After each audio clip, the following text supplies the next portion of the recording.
Hola chicos, esta noche comenzamos con algo un poco más oscuro. Tiempo de plagas, castigos y potajes. Nos sumergiremos en cómo era realmente la vida durante la Edad Media. Olvídate de los castillos y la caballerosidad que te vendió Hollywood. La verdad es que probablemente no durarías ni un solo día. Entonces, antes de ponerte cómodo, tómate un momento para darle me gusta al video y suscribirte, pero solo si realmente disfrutas lo que hago aquí. Y déjame saber en los comentarios desde donde nos estás sintonizando. ¿Y qué hora es para ti? Siempre es fascinante ver quién se une a nosotros desde todo el mundo. Ahora, atenúe las luces, tal vez encienda un ventilador para lograr ese suave zumbido de fondo. Y empecemos juntos con calma el viaje de esta noche. Felicidades, acabas de despertar en el año 1325. La buena noticia es que estás vivo. La mala noticia es que también lo son las pulgas. Tu cama es un colchón de paja medio podrido, relleno de insectos y heno, que huele a suelo de granero porque era suelo de granero hace 3 meses. No hay espuma viscoelástica, ni almohadas, y definitivamente no hay sábanas de algodón egipcio. Solo una manta de lana que no se ha lavado desde el invierno pasado y que ahora pesa aproximadamente tanto como una vaca pequeña por la suciedad acumulada. Parpadeas y te despiertas mientras la campana de la iglesia suena en la distancia. Es la versión medieval de un despertador, solo que más fuerte y de alguna manera incluso menos misericordioso. Su casa es una cabaña de madera con una sola habitación, sin ventanas y un encantador plano de planta abierto donde su familia, su ganado y sus insectos domésticos comparten el mismo espacio. El olor, es una sinfonía fragante. Una sutil mezcla de cerveza rancia, sudor humano, cabra y algo que rezas que no sea moho, pero que en tu alma probablemente no lo sea. Las velas aromáticas aún no se han inventado. Y aunque lo fueran, simplemente se derretirían en el suelo de tierra. Intentas estirarte, pero inmediatamente te arrepientes porque el aire es helado y te duelen las articulaciones. Tienes 22 años, lo que en términos medievales es más o menos una persona de mediana edad. Tu columna se cruje como una vieja puerta de madera y tus rodillas suenan como un saco de piedra sacudido por un campesino confundido. Levantarse de la cama es una apuesta arriesgada. El suelo está mojado por la lluvia de anoche, que se filtra a través del techo de paja, o cubierto de costra por algo que hizo la gallina del vecino. De cualquier manera, tus pies descalzos ahora son parte del ecosistema. Y privacidad. ¿Qué es eso? Toda tu familia y tal vez algún primo al azar que nunca se fue están despertando a tu lado. No hay dormitorio, ni cortinas, ni tiempo para mí, todo es común. Bienvenido a la mañana en la Europa medieval, donde nunca estás realmente solo porque los parásitos, roedores y otras 8 personas siempre están contigo. Y así es como empieza tu día. A partir de aquí la cosa solo empeora. Así que has logrado salir de tu pajar medieval de horrores. Felicitaciones. Ahora, la naturaleza llama. Y no es un llamado educadamente. Esta gritando aquí es la parte donde empiezas a extrañar el baño moderno. No hay inodoro, ni asiento, ni papel higiénico, ni cisterna, ni siquiera un desatascador ligeramente resentido en la esquina. En el siglo XIV, hacer sus necesidades era una aventura, un experimento social y, a menudo, un pequeño acontecimiento público. Si eres un campesino, es probable que tu baño sea un balde de madera detrás de la casa, que ya está lleno porque el tío lobo Stan tuvo una mala noche después de comer nabos en mal estado. El olor es bíblico. Aguanta la respiración, haz lo tuyo y entonces llega el momento clave. Tíralo a la calle. Sí, la calle. Se supone que debes gritar algo como guardiló antes de tirarlo por la ventana. Eso es francés antiguo y significa cuidado abajo. Aunque, francamente, nadie se mueve lo suficientemente rápido. Las calles de las ciudades medievales son alcantarillas abiertas, un encantador río de desechos humanos, excrementos animales y líquidos misteriosos que preferirías no examinar. Si tienes la suerte de vivir en una ciudad con letrinas públicas, felicitaciones. Puedes sentarte hombro con desconocidos en un cobertizo donde la privacidad es un mito y la ventilación es una broma cruel. Puedes conversar un poco, pero trata de no respirar demasiado profundamente. Papel higiénico, nunca he oído hablar de él. La mayoría de la gente se limpia con paja, hojas, trapos, musgo o, si se sienten especialmente indulgentes, con un trozo de lana. A veces nada en absoluto. Lo cual podría explicar por qué los apretones de manos aún no eran populares. Y si estás en un castillo, seguro que es mejor, ¿no? Bueno, más o menos. Es posible que tengas una túnica de guardia, un agujero en la pared que deja caer tu cintura directamente al foso. Gran idea, excepto que tus enemigos lo saben. Y sí, a veces los atacantes entraban por el hueco de la cintura. Hablemos de entrar por la puerta trasera. Así que, independientemente de si eres granjero o varón, ir al baño en la Edad Media es un ritual de humillación. Hace frío, es público, es peligroso y siempre resulta repugnante. Un resbalón en un camino de piedra mojada y te encontrarás de bruces con los restos de la humanidad. Y todavía no te has cepillado los dientes, pero ya hablaremos de eso a continuación. Sobreviviste al baño. Mereces una recompensa, ¿verdad? Quizás un buen desayuno. Algo cálido, delicioso y reconfortante. Lo siento. Esta es la Europa medieval.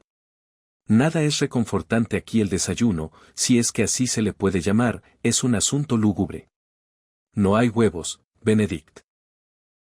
No hay máquinas de café que emitan pitidos al despertar, y, por supuesto, no hay tostadas de aguacate. Te sientas o te pones en cuclillas cerca del fuego junto a un cuenco de madera que contiene algo que parece sacado de una bota embarrada. Bienvenido a tu ración diaria de potaje.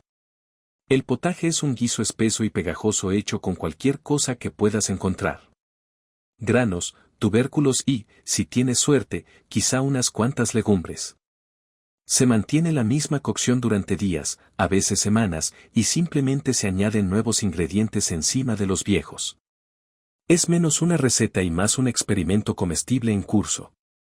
Al lado, un trozo de pan tan duro que podía desviar flechas. Se elabora a partir de harina gruesa de centeno o cebada, a menudo adicionada con aserrín, bellotas molidas u otros ingredientes creativos, porque el trigo es la fantasía de un hombre rico. Este pan no es tu amigo. No lo cortes, negocias con ello. ¿Y qué pasa con las bebidas? No estás bebiendo jugo de naranja ni un café con leche de avena. Estás bebiendo cerveza. Sí, cerveza. A las 6 de la mañana, ¿por qué? Porque el agua está llena de parásitos y suciedad.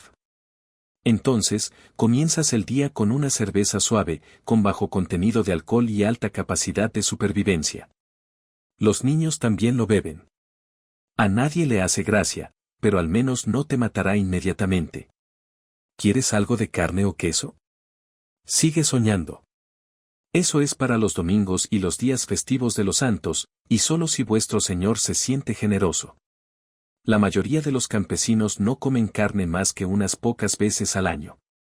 En cuanto a fruta fresca, solo cuando esté en temporada y no esté ya fermentada en vino, y ni siquiera pienses en especias a menos que seas de la realeza. Una pizca de pimienta cuesta más que tu salario mensual.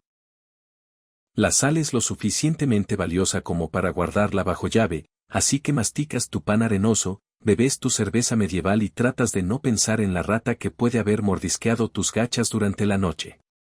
El desayuno no te da energía. Simplemente te pasa a ti. Y ahora que estás adecuadamente desnutrido, es hora de trabajar como si tu vida dependiera de ello, porque absolutamente así es. Entonces, ya comiste tu triste desayuno medieval y ahora es hora de vestirte. No es que vaya a ayudar. Tu armario se compone exactamente de un conjunto. 1. Se trata de una túnica de lana áspera o de un vestido de lino que has usado todos los días durante meses, posiblemente años. No existe la moda de temporada. Simplemente use esto hasta que se desintegre o le cause una infección por hongos. Ropa interior opcional. Si tienes suerte, quizá una túnica de lino debajo. Si no es así, bueno, estarás vistiendo un comando debajo de capas de lana áspera y sudorosa, todas cosidas con amor por alguien que probablemente no tenía idea de cómo se suponía que debía lucir una costura. Tampoco hay lavadora, ni jabón, y ninguna tintorería a la vista. Entonces, tu ropa está manchada, rígida y huele como una pila de abono que ha sido dejada marinando en una pocilga. Incluso si quisieras lavarlos, no es fácil. Tendrías que sacar agua de un río o, bueno, calentarla sobre el fuego, restregar tu túnica sobre una tabla con cenizas o acostarte y colgarla al sol, que está afuera aproximadamente 3 días al año. Y no me hagas hablar de los zapatos.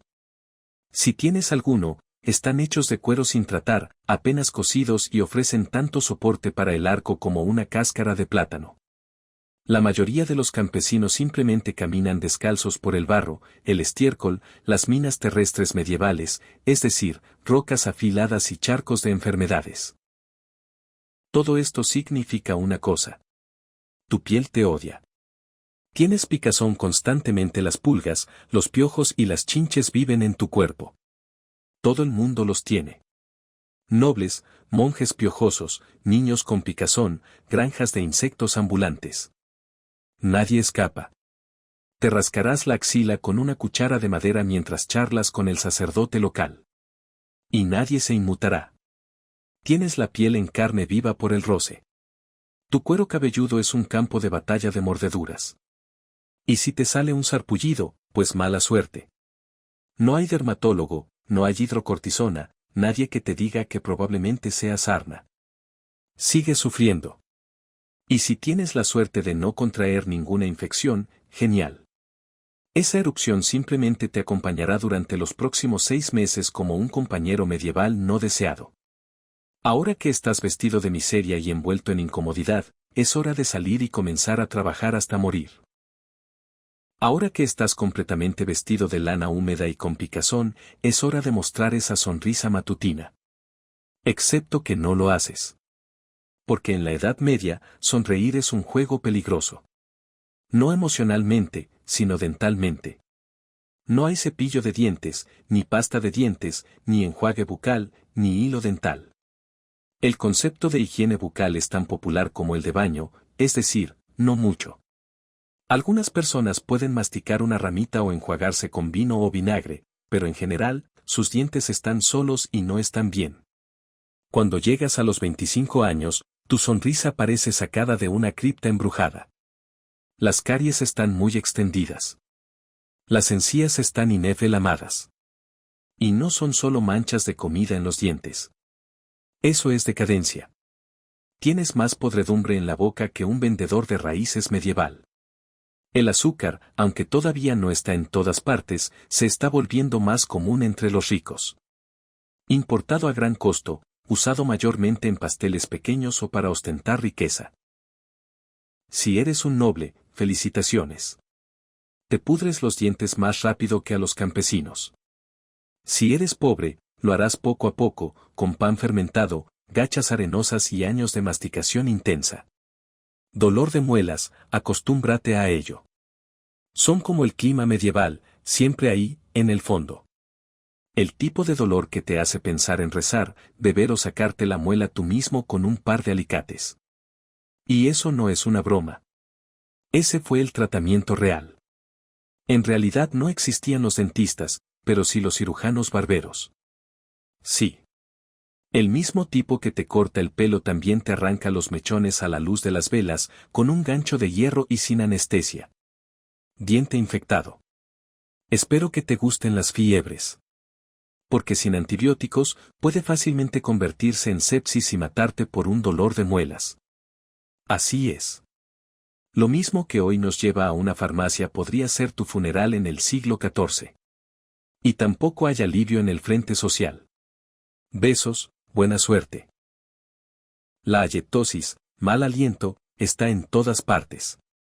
Si estás soltero, no te juzgarán por tu sonrisa. Serás juzgado por tu tierra y por tu ganado. En resumen, tu boca es un campo de batalla. Y está perdiendo la guerra. Ahora que te duelen los dientes, salgamos. Porque tu verdadero trabajo, el que te va a romper la espalda, apenas está comenzando. Es hora de ir a trabajar. Excepto que no hay oficina, ni escritorio, ni pausa para el café, y ninguna posibilidad de ascenso. Tu trabajo, si eres como el 90% de la población, es simple. No mueras trabajando por la comodidad de otro. Eres un campesino. Felicidades. Eso significa que trabajas la tierra que pertenece a un señor que probablemente no recuerda tu nombre. Te levantas con el sol y te detienes solo cuando desaparece detrás de los árboles. Tus herramientas, una azada de madera, una hoz oxidada y cualquier hueso que aún quede intacto en tu cuerpo. No hay fin de semana. No es posible marcar la salida. Solo hay amanecer y atardecer, 6 días a la semana. El domingo es el día libre, pero solo si no estás cosechando, luchando contra invasores o rezando febrilmente para que tu dedo infectado del pie deje de ponerse negro. El trabajo es brutal. Los campos se harán a mano o con bueyes, si eres lo suficientemente rico para permitirte uno. Cavas zanjas, siembras semillas, arrancas malas hierbas y transportas agua hasta que tu columna empieza a parecerse a la letra S. A nadie le importa si estás cansado. Nadie te pregunta cómo está tu salud mental. Si eres mujer, sorpresa. No se trata solo de hacer trabajo de campo. También te preocupas por los niños. Limpia, cocina, y la lana, alimenta a los animales y finge que la plaga de piojos de tu marido no está migrando lentamente a tu lado de la cama. Los niños comienzan a ayudar alrededor de los 5 años. No tienen escuela, no tienen juguetes, solo un pequeño rastrillo de madera y el sueño de algún día no morir de gripe. Y si eres uno de los pocos que no es agricultor, quizás seas herrero, curtidor o tonelero, genial. Todavía se trabaja con fuego, productos químicos o vísceras de animales todo el día en cobertizos mal ventilados. El sueldo, básicamente la supervivencia. Las ventajas, sangrado ocasional, romperse un hueso, qué lástima. Ten fiebre, bebe un poco de cerveza tibia y sigue adelante.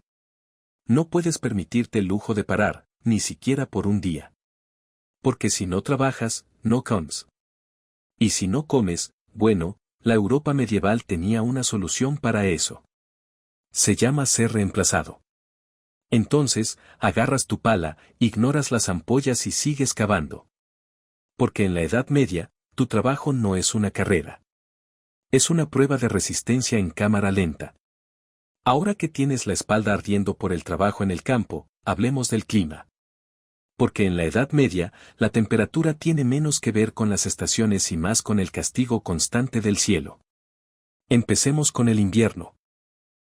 No hay aislamiento, ni calefacción central, ni protección contra la intemperie. Solo paredes de madera con huecos por donde podrías arrojar un pollo. Tus ventanas cubiertas con tela, no con cristal. El fuego en el hogar, agradable en teoría, pero no tienes suficiente leña para mantenerlo encendido porque la madera es cara y recogerla del bosque a veces es ilegal. Sí, te pueden ejecutar por recoger el palo equivocado del bosque equivocado. Te abrigas con tu túnica de lana húmeda, te acurrucas cerca de las brasas moribundas y aún así te despiertas con la nariz congelada. Tus pies permanentemente fríos, a menudo húmedos. Tus dedos están tan rígidos que parecen pequeños helados medievales. La congelación no se diagnostica. Eso simplemente se llama mala suerte. Ahora, avancemos rápidamente hasta el verano. Suena mejor, ¿verdad? Equivocado. En verano, tu casa se convierte en un horno de barro. No hay ventilador, ni aire cruzado, y absolutamente ningún desodorante. Sudas a través de tus capas, pero no puedes quitártelas porque mostrar demasiada piel es escandaloso y también invita a las quemaduras solares, a las picaduras de insectos y al juicio social.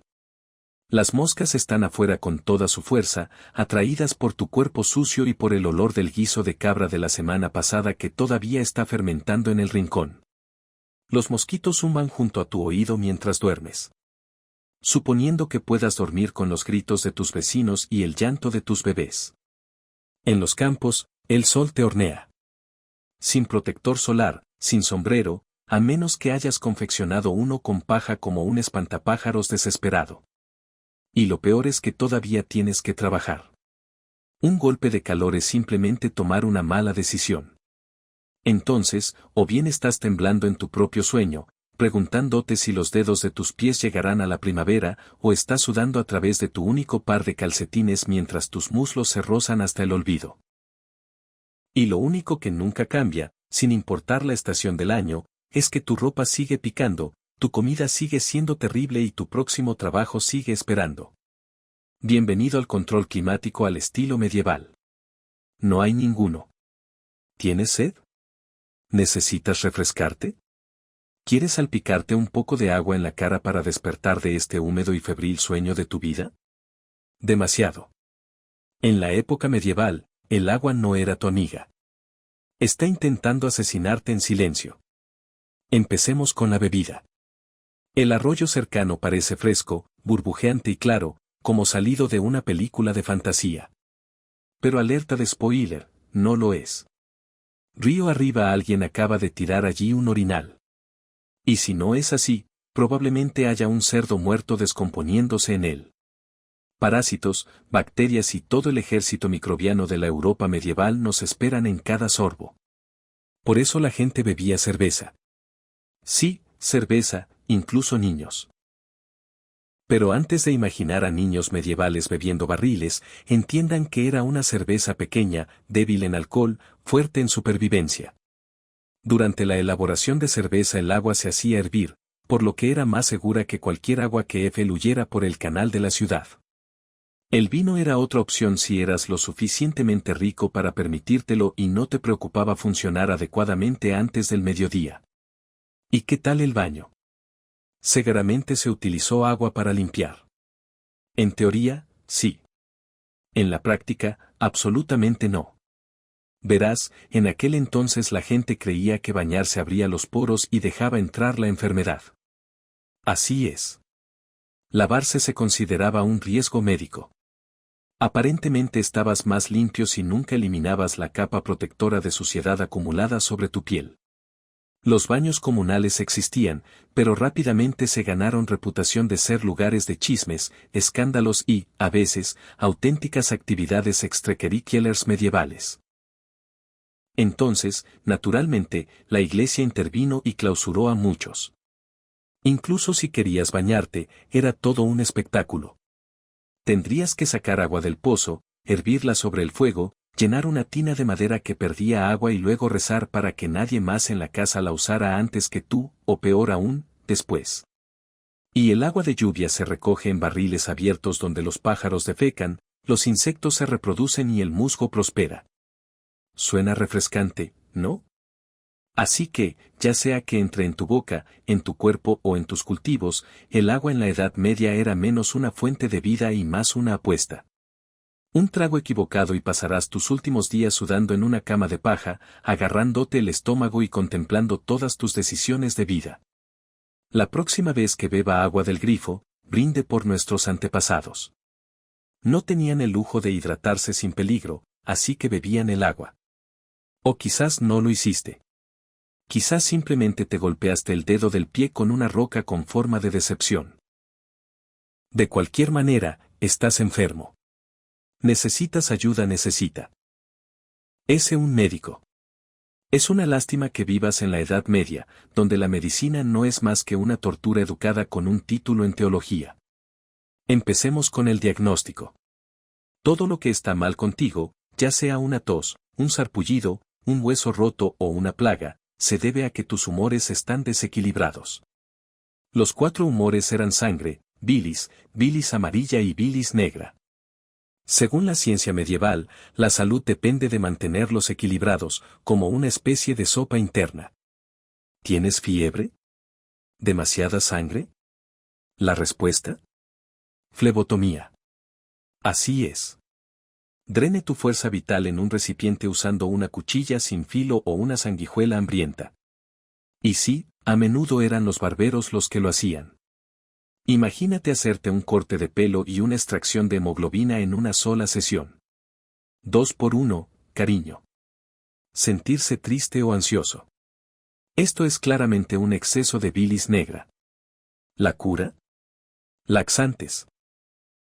Tal vez una purga tibia de hierbas o simplemente oraciones y una compresa fría mientras todos evitan el contacto visual contigo y comienzan a tallar tu ataúd. Ahora bien, si te rompes un hueso o sufres una herida grave, estás en serios problemas. No hay anestesia a menos que cuentes con desmayarte por el dolor. Las cirugías se realizan con cuchillos que no se limpian desde las cruzadas. Las herramientas se calientan sobre el fuego, no para esterilizarlas, sino porque de esa manera lucen más intimidantes. Los antibióticos, a siglos de distancia. La teoría de los gérmenes aún no se ha inventado. Creen que la enfermedad proviene del mal aire o de que Dios se enoja con sus fallas morales. ¿Tienes dolor de estómago? Debieron ser tus pensamientos pecaminosos. Espero que te guste confesar mientras vomitas. Si su condición empeora, lo tratarán con más sanguijuelas, posiblemente algunos escarabajos aplastados y un sacerdote a su lado que le dará los últimos cuidados, por si acaso. En este punto, se están preparando para la cura conocida como muerte. Y si por algún milagro te recuperas, todo el mundo asumirá que Dios tuvo piedad de ti. El médico se lleva todo el crédito y la sanguijuela asciende. Así que sí, en la Edad Media la medicina se trata menos de curar y más de sobrevivir a la cura. Después de un largo día de trabajo, piojos y sanguijuelas, finalmente llega el momento de comer. Regresas a tu nivel, con el estómago rugiendo, listo para la única alegría que te queda en la vida, una comida caliente. Malas noticias. Probablemente tu comida esté intentando matarte. Empecemos con lo básico. La conservación de alimentos realmente no existe. No hay frigorífico ni congelador, solo sal, humo o la esperanza de que el aire del invierno mantenga las cosas frescas.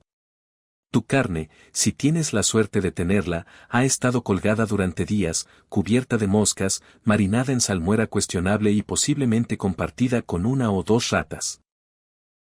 El pan es la piedra angular de la dieta medieval. Pero incluso eso no es seguro. En los años de mala cosecha, los campesinos desesperados lo rellenan con corteza, aserrín o incluso arcilla para que se estire. Y si es temporada de centeno, hay una ventaja. Urgot, un hongo que provoca convulsiones, alucinaciones y, a veces, la muerte. Es como comer pan mezclado con LSD y tétano. Verduras, solo si están de temporada. ¿Y sabéis que está siempre de temporada? Nabos. Tantos nabos. Hervidos, en puré o flotando en potaje. Que, si recuerdas el capítulo 3, es básicamente un pantano caliente de ingredientes misteriosos que ha estado hirviendo desde el funeral de tu bisabuelo.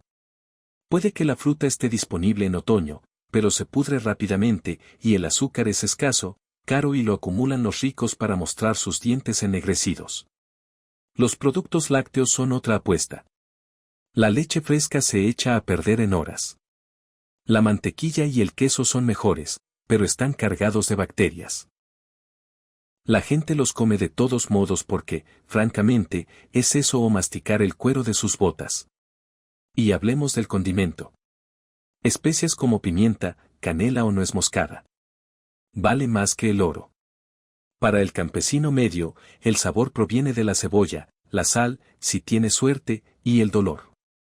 La mayoría de las comidas tienen sabor a arpillera húmeda salpicada de tristeza. Pero los alimentos no solo son un peligro para la salud. Es una cuestión política. Los animales de caza pertenecen al Señor, no a ti.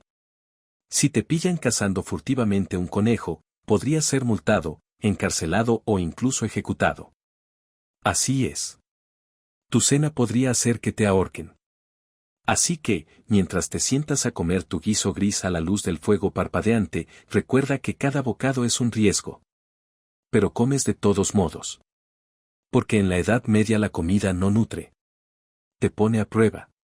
Ya es de noche, ahora has trabajado, sufrido y apenas has digerido tu sospechoso guiso. Podrías pensar que el día está llegando a su fin, pero no te relajes demasiado porque Dios está mirando. También lo es el sacerdote y también tu vecina Agnés, quien sin duda te delatará si faltas a misa. En la Europa medieval, la religión no es solo parte de la vida. Es la vida. La Iglesia controla tu calendario, tus leyes, tu educación, si sabes leer, tu nacimiento, matrimonio, muerte y todo lo demás. Piense en ello como si fuera su propietario espiritual. Y siempre estás atrasado con el alquiler. Cada día está estructurado en torno a las campanas de oración. La campana de la iglesia de la ciudad suena por la mañana, al mediodía y por la noche. No porque la gente necesite recordatorios, sino porque omitir la oración es un pecado. Olvídate de hacer una reverencia. Pecado. Come carne los viernes. Pecado. Piensa en la esposa de tu vecino en ese sueño, doble pecado. Y sí, el infierno es muy real. Vívidamente real. Los sacerdotes lo describen con gloriosos detalles. Ríos de fuego, lagos de sangre hirviendo, demonios con horcas y llanto eterno. Si la plaga no te asusta, la condenación eterna definitivamente lo hará. No puedes leer la Biblia porque está escrita en latín, una lengua reservada para los monjes, el clero y ese niño noble que es demasiado bueno para la sociedad. Confías en que la iglesia interpretará todo para ti. Esto significa que si el sacerdote dice que tu fracaso en la cosecha se debe a que no rezaste lo suficiente, bueno, es hora de arrodillarte con más fuerza. Los diezmos, la 10% de todo lo que posees, son obligatorios. Si cultivas trigo, das trigo. Si crías gallinas, das huevos. Si no tienes nada, felicidades. Estás espiritualmente en bancarrota y financieramente condenado. Las vacaciones son días sagrados. Docenas de ellos. Y aunque ofrecen descansos del trabajo, no son para divertirse. Por lo tanto, asistir a misa, ayunar, confesar los pecados y recordar que la alegría es una indulgencia peligrosa. Cuestionar a la iglesia es peligroso, los herejes son quemados, las brujas son ahogadas, los blasfemos son azotados y los escépticos son reformados rápidamente. Así que vas siguiendo los pasos. Tú cantas, te inclinas. Rezas para que tu alma, después de soportar esta vida cubierta de suciedad, pueda finalmente aterrizar en el paraíso, suponiendo que le gustes al sacerdote. Porque en la Edad Media, Dios puede ser misericordioso. Pero la iglesia, no tanto. Si pensabas que ser una campesina medieval era duro, intenta hacerlo como mujer. Toda la inmundicia, el hambre y el miedo, además de los partos, la servidumbre y la invisibilidad social. En la Edad Media, ser mujer era como estar en modo difícil, sin pociones de salud y sin botón de reinicio. Desde el nacimiento, el camino en la vida de una niña está prácticamente definido. Cásate joven, ten hijos, sirve a tu marido y muere cansada. Educación, poco probable. A menos que seas de una familia noble y te envíen a un convento, tu desarrollo intelectual se detiene aproximadamente en el momento en que aprendes a batir mantequilla y remendar una túnica. El matrimonio se produce a temprana edad. Muy temprano. No es raro estar comprometida a los 12 y embarazada a los 14. No se trata de amor. Se trata de tierras, ganado y alianzas. Tu opinión no es necesaria una vez casada, básicamente eres propiedad de tu marido. Tu trabajo es producir aires, alimentar a todos, mantener la casa funcionando y no quejarte. Porque quejarse puede hacer que te tilden de fastidioso o peor aún, de bruja. Esa etiqueta viene con un ahogamiento o quema de cortesía, dependiendo de la moda local. El nacimiento de un hijo es una lotería de la muerte. No hay atención prenatal, no hay herramientas esterilizadas, no hay anestesia. Las parteras hacen lo mejor que pueden, pero incluso las complicaciones menores pueden significar la muerte de la madre, del niño o de ambos. Algunas mujeres sobreviven 10 embarazos. Muchos tampoco sobreviven. Pero no te preocupes, una vez que nazca el bebé, tu trabajo aumentará. Ahora tienes un bebé que llora en una choza llena de piojos, y se espera que lo amamantes, cocines, limpies y también ayudes en los campos. No tienes descanso, eres el descanso para todos los demás. Si no estás casado, eres sospechoso. Si eres viudo, eres vulnerable. Si eres franco, es peligroso. Las mujeres que no se ajustaban a las normas eran a menudo acusadas de brujería, especialmente si tenían conocimientos de hierbas, una personalidad fuerte o simplemente miraban a alguien de forma extraña un martes lluvioso. Incluso en la iglesia, tu papel es limitado. Las monjas vivían bajo reglas estrictas. No hablar sin permiso, no hay libertad de movimiento y tu valor espiritual. Siempre clasificado por debajo de los hombres. En resumen, si eres mujer en la Edad Media, se esperaba que soportaras, obedecieras, te reprodujeras y sufrieras en silencio, idealmente mientras sonreías. Porque incluso en una época de sufrimiento universal, de alguna manera se esperaba que las mujeres sufrieran con gracia. Hasta ahora, has luchado contra la suciedad, el hambre, la injusticia social y, posiblemente, una cabra. Pero justo cuando piensas que tu día no puede empeorar, aparece la violencia. Ruidoso, sangriento y, a menudo, completamente aceptable para los estándares medievales.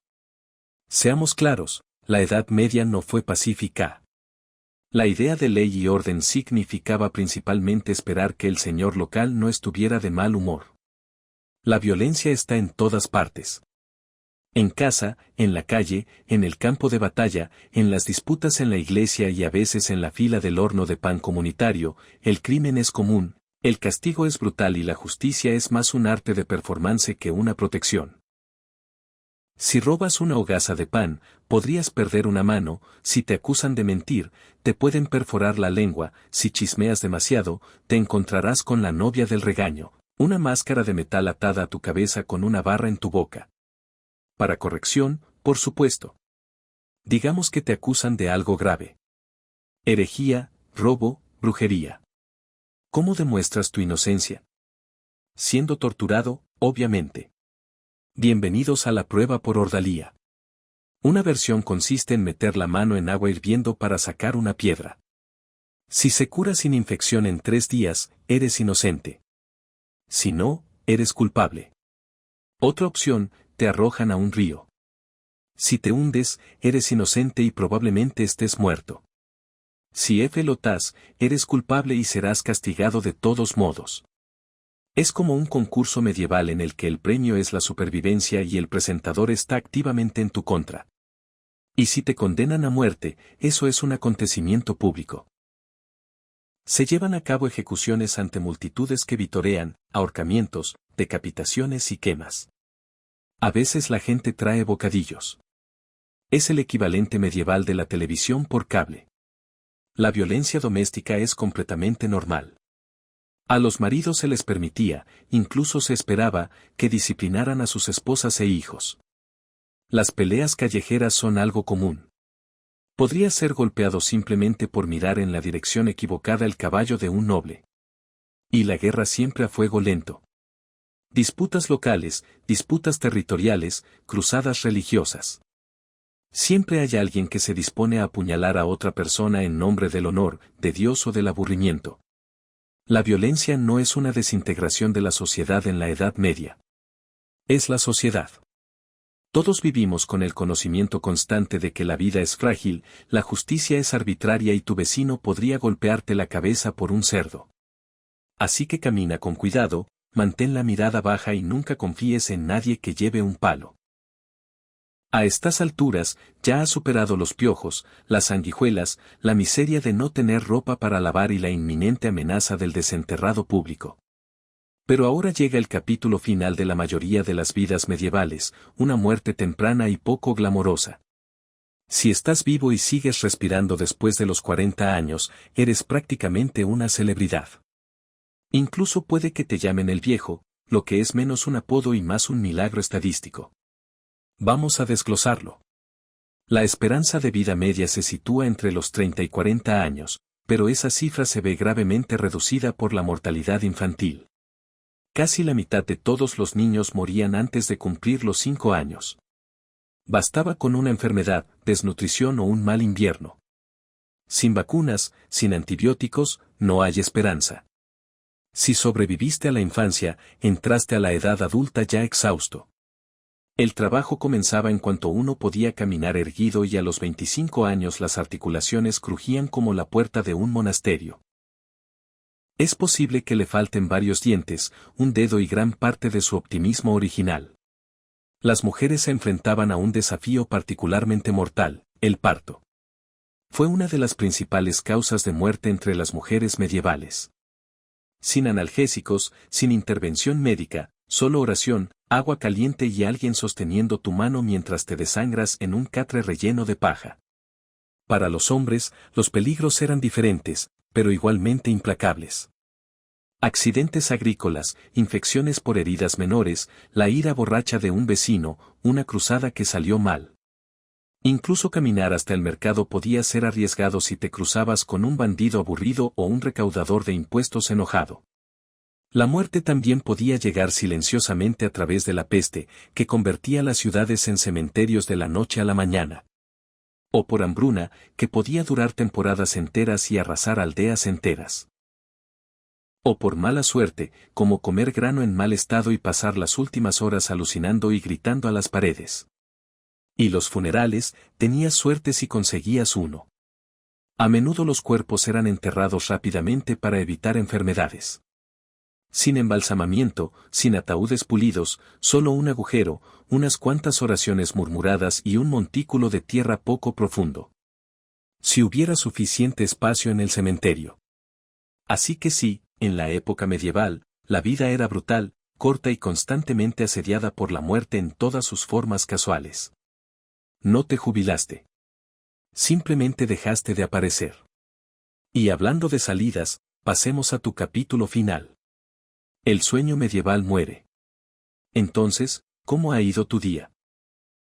Te has despertado en la inmundicia, has hecho tus necesidades en un balde, te has cepillado los dientes con ilusiones, casi te has desmayado de hambre, has trabajado hasta que tu columna vertebral gritó por misericordia, te has rascado a través de la lana que te picaba, has rezado para no contraer la peste y apenas has esquivado una ejecución pública por tener una ardilla. Bienvenidos a un solo día en la Europa medieval. ¿Aún sueñas con convertirte en un caballero? Piénsalo otra vez. Esa versión romantizada de la Edad Media. Espadachines valientes, damas nobles en torres, batallas heroicas y festines en grandes salones iluminados con velas. Es un mito pulido por los cuentos de hadas y los libros de fantasía. En verdad, el mundo medieval era duro, cruel y profundamente injusto. La jerarquía lo era todo. Si naciste pobre, permaneces pobre. Si naciste rico, felicidades. Tenías más posibilidades de sobrevivir. Pero aún estabas a una mala sopa de distancia de la disensión y un entierro apresurado. Incluso los nobles no eran inmunes a la miseria. Los castillos eran refrigeradores de piedra llenos de corrientes de aire, pulgas, humo y matrimonios con motivaciones políticas. Claro, tenías una capa de piel y una copa de vino, pero también un 50% de posibilidades de morir en una escaramuza o por una astilla infectada. No es exactamente un lujo, los tiempos más sencillos no eran sencillos. Fueron implacables. Todo tardó más tiempo. Todo dolía más. Todo, desde el parto hasta la masticación, tenía consecuencias. La vida era supervivencia, no ocio. Y si encontraras un momento tranquilo para pensar, para soñar, para imaginar algo mejor. No se podía hacer mucho con ello. Sin movilidad ascendente, sin medicina moderna, sin internet para Google.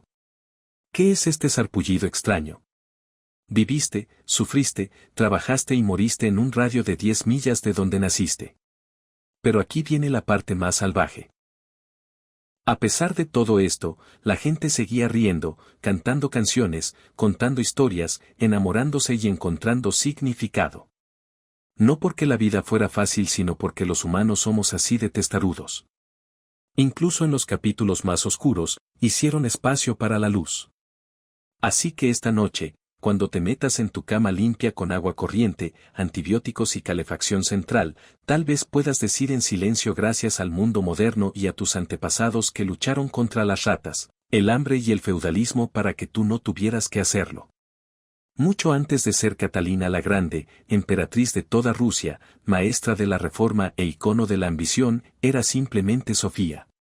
Nació con el nombre de Sophie Federica Augusta von Anhalt en 1729. Era hija de una familia principesca alemana relativamente oscura.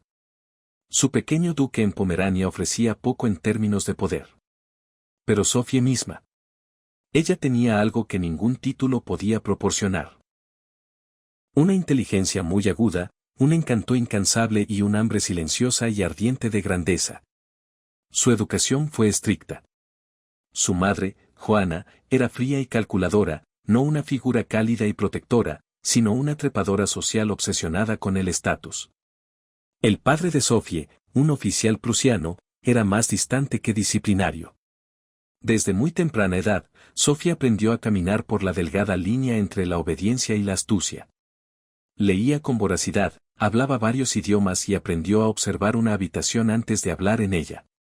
Habilidades que pronto se convertirían en herramientas de supervivencia en uno de los tribunales más brutales de Europa. Cuando la emperatriz rusa Isabel Petrona comenzó a buscar una esposa para su heredero, el gran duque Pedro miró más allá de las fronteras de Rusia. El propio Pedro era de ascendencia alemana, y la emperatriz Isabel creía que una novia extranjera, dócil y agradecida, sería más fácil de controlar. Sofía encajaba perfectamente en el perfil, sangre noble, feluterana, que se vería obligada a abandonar. Y una reputación de gracia y humildad. Con solo 14 años, Sofía fue convocada a Rusia. Llegó a la gélida capital de San Petersburgo en 1744, vestida con finas telas alemanas y una sonrisa diplomática. Su madre la empujó hacia adelante como si fuera una pieza de ajedrez. Sofía, sin embargo, tenía su propio juego en mente. Para ser aceptada en la sociedad rusa, se convirtió a la ortodoxia y tomó el nombre de Ekaterina Alexa, Catalina. La ceremonia fue pública, simbólica y cambió la vida. Ella no solo estaba cambiando de religión. Ella estaba quemando el puente detrás de ella, entrando en un imperio extranjero sin vuelta atrás. Nadie que observara a esa tranquila adolescente con un abrigo ribeteado de piel podría haber predicho lo que vendría después. Traición, revolución, ilustración e imperio. Pero desde el momento en que Sofía puso un pie en la corte rusa, dejó de ser una porno y comenzó a planificar cómo convertirse en reina. El matrimonio de Catalina con el Gra. Duque Pedro tenía como objetivo asegurar su lugar en la realeza rusa. Pero desde el principio parecía más una jaula que una corona. Pedro, heredero del trono ruso, no era el apuesto príncipe de los cuentos de hadas. Torpe, inmaduro y obsesionado con los soldados de juguete, estaba mucho más interesado en jugar a la guerra en sus aposentos que en gobernar un imperio o mostrar afecto a su nueva esposa. Algunos relatos incluso sugieren que se negó a consumar el matrimonio durante años. Idolatraba a Federico el Grande de Prusia y estaba resentido con la corte rusa que lo había adoptado. Por el contrario, Catalina abrazó a Rusia con una determinación feroz. Aprendió el idioma, estudió su historia y memorizó los rituales ortodoxos. Ella quería pertenecer. Pedro quería escapar. Este desajuste no fue solo emocional. Fue político. La corte rusa era un nido de víboras lleno de chismes, paranoia y brutales juegos de poder. La emperatriz Isabel todavía gobernaba con autoridad absoluta, pero su salud estaba en declive. Todos sabían que se avecinaba una transición y todos tenían una agenda. Catalina era vigilada constantemente. Leían sus cartas, vigilaban sus amistades y examinaban minuciosamente cada uno de sus movimientos. No podía confiar en su marido, ni en su madre, que todavía le susurraba al oído en nombre de intereses extranjeros, ni siquiera en sus sirvientes. En este mundo, las alianzas podrían convertirse en acusaciones de la noche a la mañana. Pero Catalina no era tonta. Aprendió a jugar los juegos de la corte en silencio, cultivando aliados en las sombras. Cautivaba a los oficiales militares, se hacía amiga de los eruditos y se ganó una reputación de dignidad y moderación, un marcado contraste con las rabietas infantiles de su marido y su abierto desprecio por las tradiciones rusas. A puerta cerrada, Catalina comenzó a leer a pensadores de la Ilustración como Voltaire y Montesquieu. Mientras otros la veían como una joven consorte, ella estaba construyendo una visión, no solo para sí misma, sino para Rusia, una nación de fuerza, educación y razón. Pero había un problema. Cuanto más vivía Pedro, más tiempo permanecía Catalina en el limbo, una esposa impotente para un hombre incapaz de gobernar. Así que esperó, observó y planificó. Ella sabía que el trono ruso no sería heredado. Habría que tomarlo. En 1762, después de casi 2 décadas de espera, observación y maniobras silenciosas, Catalina vio su momento y lo aprovechó con una precisión asombrosa. La emperatriz Isabel había muerto y Pedro, ahora Pedro III, era finalmente zar. Pero su reinado comenzó a desmoronarse casi inmediatamente. En apenas unos meses, Pedro se enemistó con la Iglesia, ofendió a la nobleza, insultó al ejército y prodigó elogios a Prusia, enemiga de Rusia desde hacía mucho tiempo.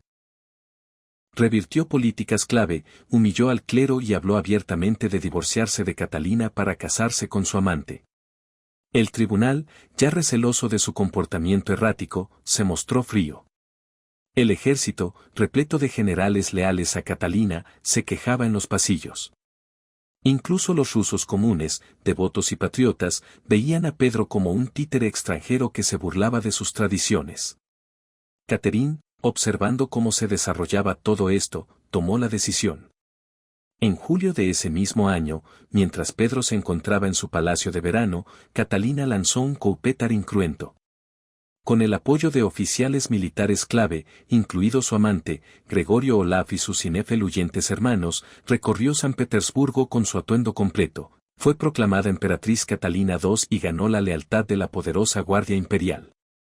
Pedro, tomado por sorpresa y sin aliados, se rindió en cuestión de días.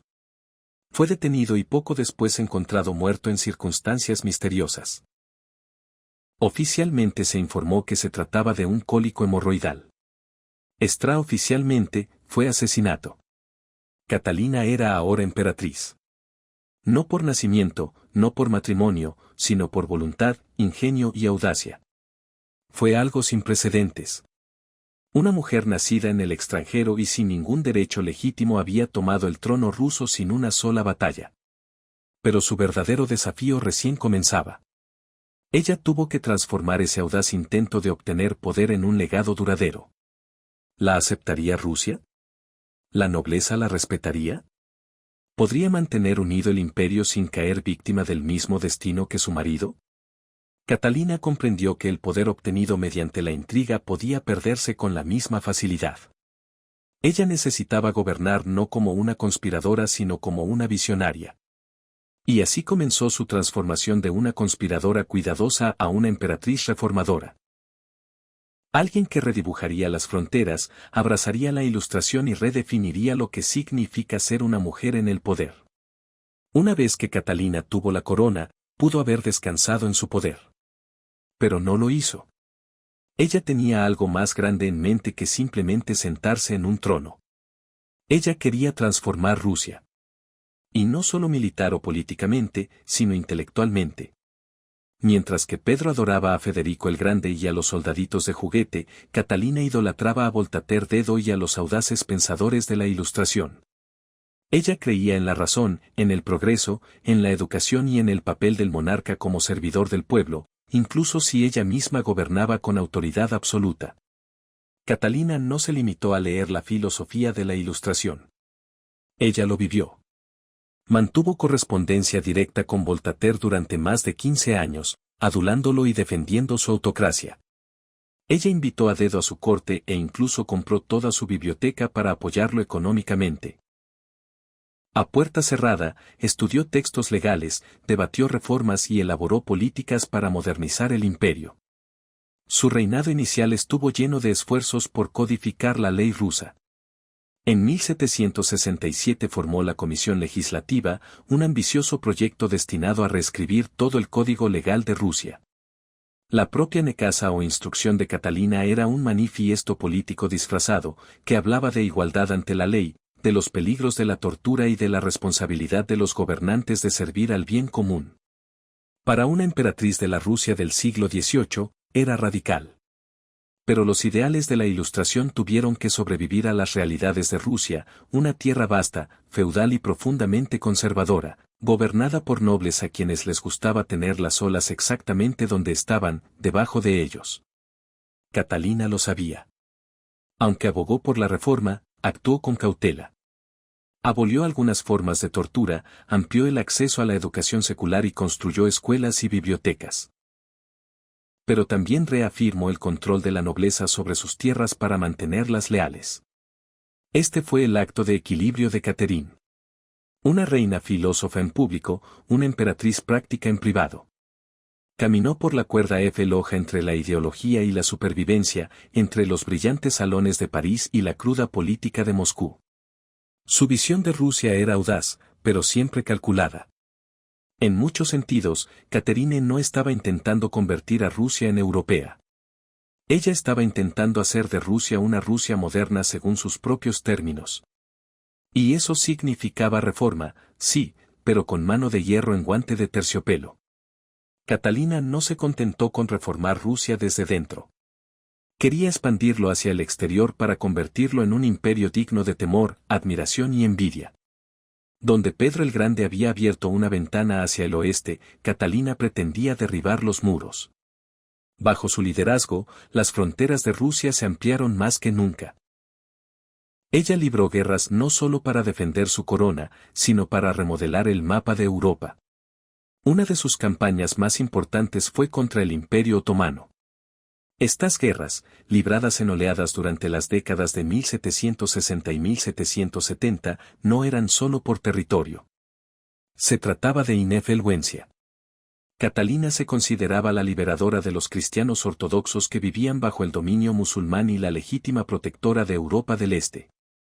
Bajo generales como Alexander Suvarov y Grigory Pimkin, Rusia capturó regiones clave, incluida Crimea, la costa norte del Mar Negro y el acceso a puertos de aguas cálidas, algo que los zares rusos habían codiciado durante generaciones. Estas victorias no fueron solo militares, fueron simbólicas. Con cada conquista, Catalina enviaba un mensaje. Rusia ya no era el primo lejano y atrasado de Europa. Era una fuerza continental. Ella también volvió su mirada hacia el oeste. En una serie de acuerdos y maniobras diplomáticas, Catalina participó en las particiones de Polonia, dividiendo la mancomunidad polaca-lituana en dificultades junto con Austria y Prusia. Al final de la tercera partición en 1795, Polonia fue borrada del mapa y Rusia reclamó vastas nuevas tierras y millones de nuevos súbditos. Pero Catalina no solo conquistó con ejércitos.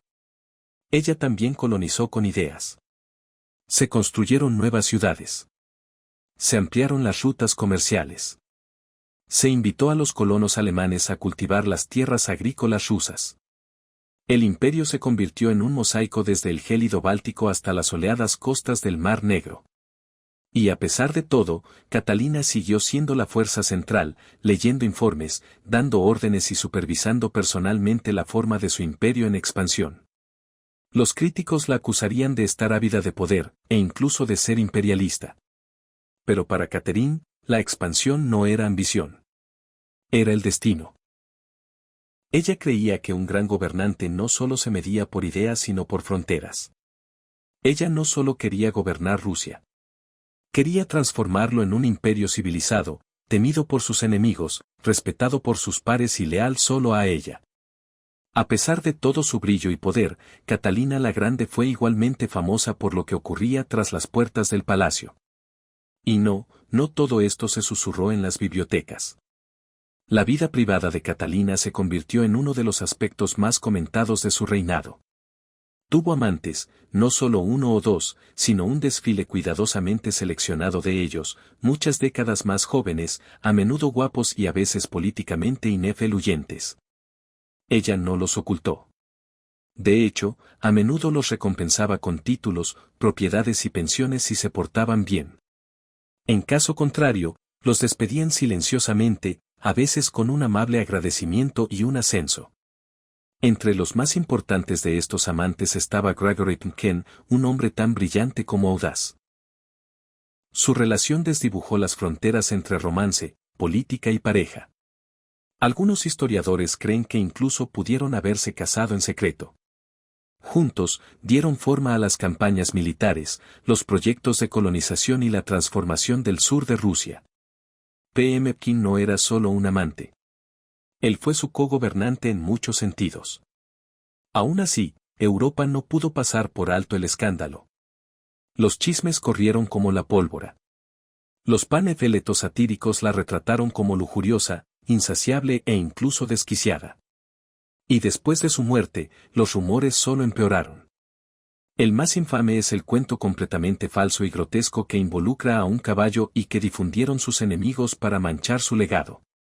¿Pero por qué la obsesión? Simple. Catherine era una mujer que ejercía el poder sin complejos. Y en un mundo donde se esperaba que las mujeres gobernantes fueran vírgenes santas o figuras trágicas, ella se negó a desempeñar ese papel. Ella vivió, amó y gobernó según sus propios términos, y eso la hacía peligrosa. Irónicamente, aunque sus críticos la pintaron como inmoral, la propia Catalina era profundamente filosófica sobre el amor y la sexualidad.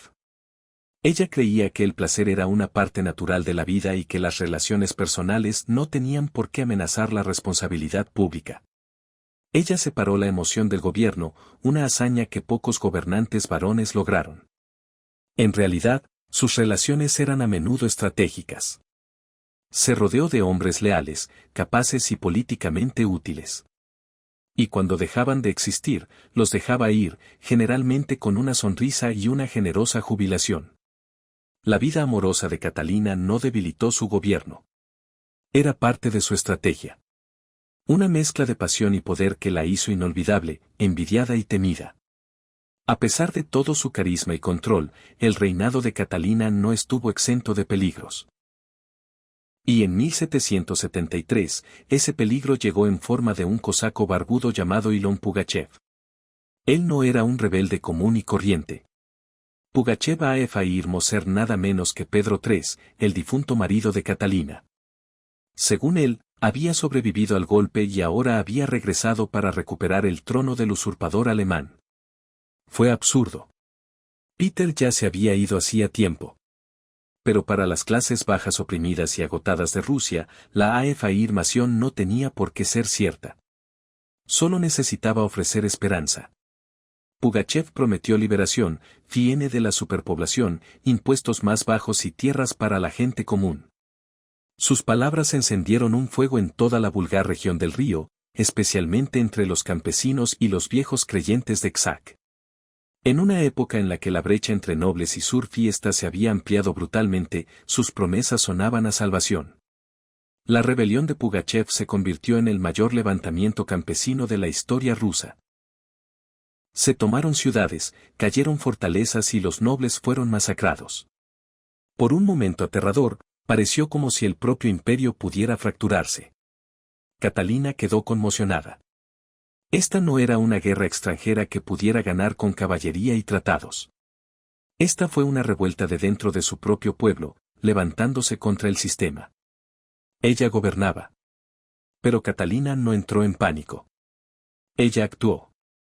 Ella envió fuerzas militares profesionales para aplastar la rebelión sin piedad. Las fuerzas de Pugachev fueron derrotadas en 1774. Fue capturado, exhibido en una jaula de hierro y finalmente decapitado en Moscú, una advertencia pública para todos los que se atrevieran a seguirlo. Después, Catherine redobló la apuesta por el orden y el control. Sus sueños de liberar las olas se desvanecieron silenciosamente en el silencio. La rebelión le había mostrado los límites de la Ilustración en un país todavía encadenado por el feudalismo. Ahora dependía más de la nobleza, que le ofrecía lealtad a cambio de control absoluto sobre sus olas. Este fue un punto de elección. La emperatriz que una vez citó a Voltaire ahora priorizó la estabilidad sobre la filosofía. La reforma se volvió cautelosa. Se incrementó la vigilancia. Incluso se susurró que la rebelión iba a ser aplastada antes de que tuviera aliento. Pugachev pudo haber perdido la cabeza, pero dejó tras de sí una advertencia que atormentó a Catalina. Ese poder construido sobre la desigualdad solo pudo perdurar por un tiempo antes de que la tormenta llegara. Cuando Catalina la Grande se acercaba a los últimos años de su vida, había gobernado Rusia durante más de 3 décadas, más tiempo que cualquier gobernante mujer en la historia rusa.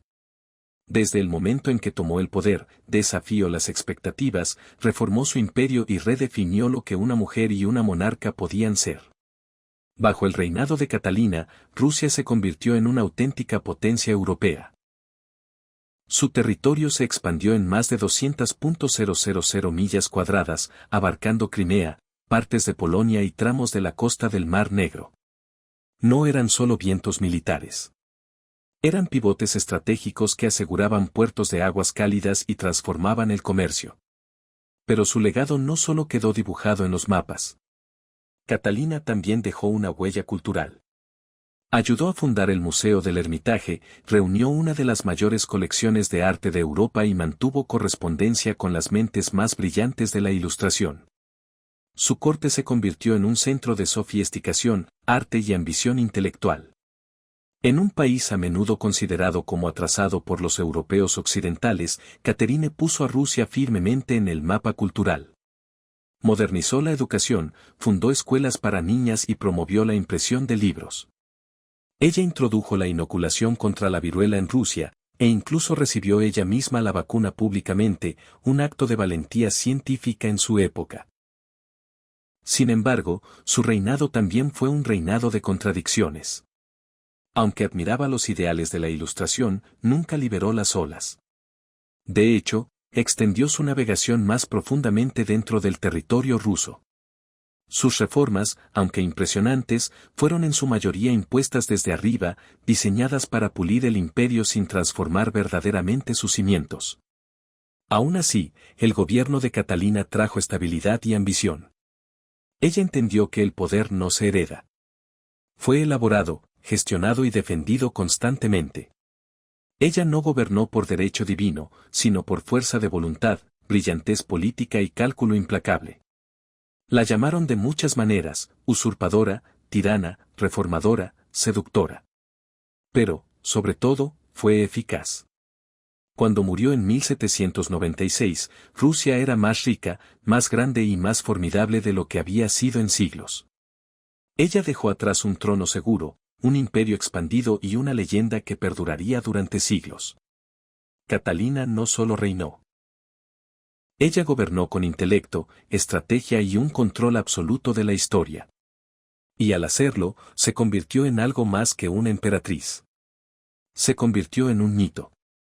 A pesar de todo su poder, expansión y legado perdurable, Catalina la Grande seguía siendo en esencia una mujer que navegaba en un mundo de hombres y lo transformaba a su imagen. Detrás de los retratos imperiales y los decretos estatales había alguien profundamente consciente de lo precaria que era su posición. Ella no nació rusa. Ella llegó al trono mediante un golpe de estado. Ella gobernaba un imperio que no quería una mujer al mando. Y aún así, no solo soportó, sino que prosperó. Catalina nunca se contentó con ser ornamental. Ella leía constantemente, escribía sin parar y nunca dejaba de aprender. Su agenda diaria era intensa. Horas de lectura de informes, correspondencia con potencias extranjeras, edición de documentos estatales y gestión de un tribunal lleno de facciones rivales. Ella no se contentó con simplemente sentarse en el trono. Ella trabajaba en el trono como una estadista nacida para ello. Ella también se sentía sola, en muchos sentidos. Se rodeó de cortesanos, amantes y artistas, pero en sus memorias escribió sobre la poca gente en la que podía confiar verdaderamente. Su hijo Paul, de quien ella desconfiaba y mantenía alejado de los asuntos de Estado, se convirtió en un hombre que ella temía que arruinara todo su progreso. Su mayor asociación emocional fue con Gregory Tolkien, que se desvaneció en una profunda amistad, pero su muerte en 1791 dejó una herida que nunca sanó por completo. Catalina elaboró su imagen con cuidado. Ella comprendió el poder de la narrativa y lo utilizó mejor que la mayoría de los monarcas de su época. Se hizo pasar por madre de Rusia, monarca ilustrada, guerrera, emperatriz y amante de las artes. Pero debajo de esos roles había una mujer que había soportado el rechazo, la traición, el escándalo y la rebelión, y siguió adelante. Cuando murió, en 1796, dejó tras de sí un imperio transformado, pero también interrogantes.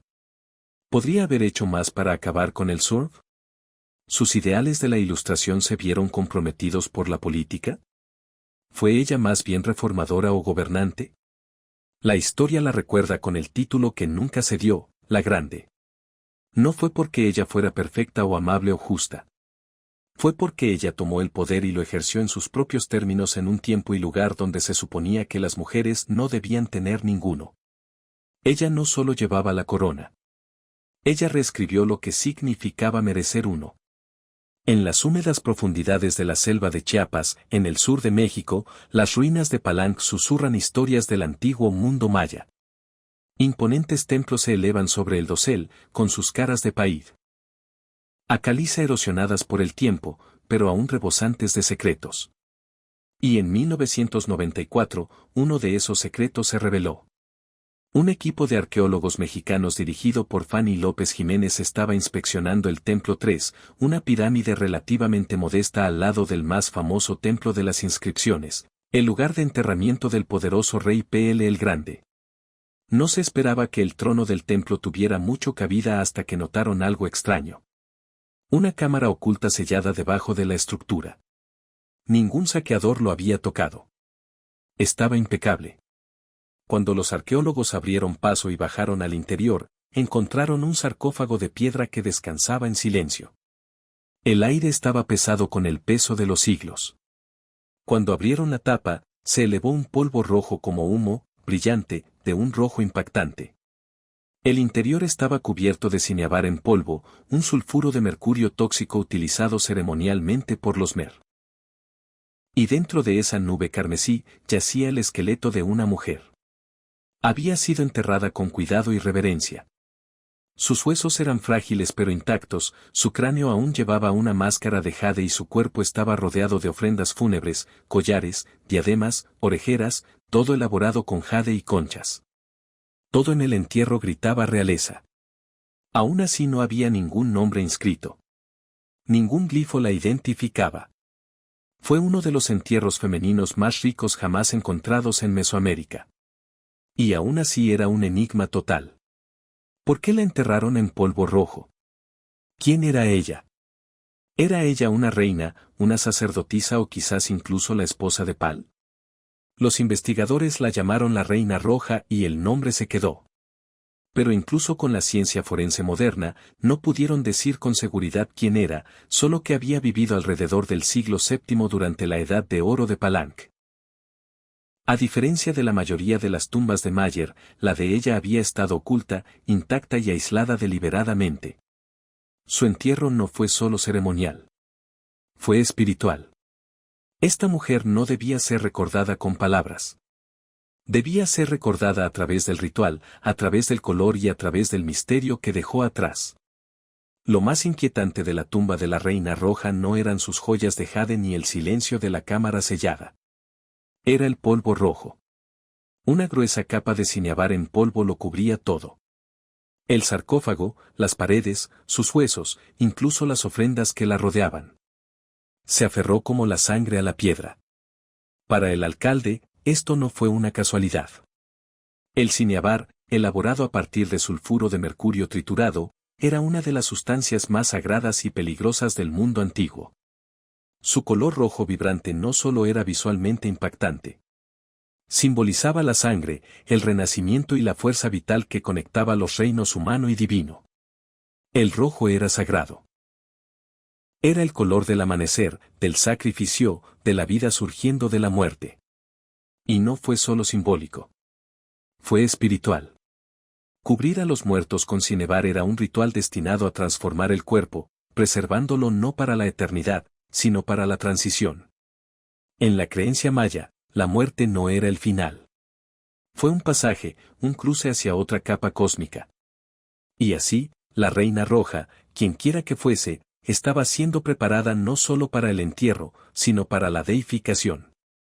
Pero hay otra capa en esto. El cine es tóxico.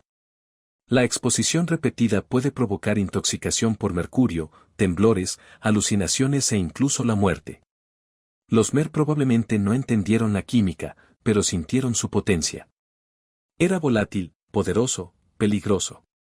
Bañar el cadáver con él era declarar que esa persona no era un mortal común y corriente. En Palenque muy pocos fueron enterrados con cinebar. Pal el Grande, el poderoso rey cuya pirámide domina el sitio, era uno de ellos. Su cuerpo, como el de ella, también estaba saturado de polvo rojo. Ese detalle por sí solo generó especulaciones. ¿La Reina Roja era su esposa, su madre o alguien de igual estatus divino? Su cráneo había sido colocado sobre una capa de piel de jaguar, otro símbolo sagrado. A su alrededor, agujas de hueso, hojas de obsidiana y figuras de jade en miniatura insinuaban rituales realizados durante su vida o en su honor al morir. Cada parte de su entierro contaba una historia sin palabras. Una historia de poder envuelta en secreto. Una mujer preparada para cruzar al inframundo, no en silencio, sino en ceremonia, bañada por el color del sacrificio. Alrededor de los restos empapados de carmesí de la reina roja, había un mundo de silencio, interrumpido solo por el brillo del jade, las conchas y la obsidiana. Estos no eran simples adornos. Eran ofrendas, cada una cuidadosamente elegida para acompañarla en el viaje al más allá maya, el Xibalba. A sus lados había collares de jade, pesados y fríos, cuyas superficies pulidas aún brillaban después de 300 años bajo tierra. Jade no era solo hermosa. Era sagrado. Los mayas lo consideraban un símbolo de vida eterna. Representaba el verde del laberinto, la vitalidad de la selva y el aliento de los dioses. Solo la élite era enterrada con jade. Para la reina roja, cubría su pecho, muñecas y orejas. Una clara señal de que en vida ejerció inefluencia, tal vez incluso el favor divino. Uno de los objetos más inquietantes era la máscara de jade colocada delicadamente sobre su rostro.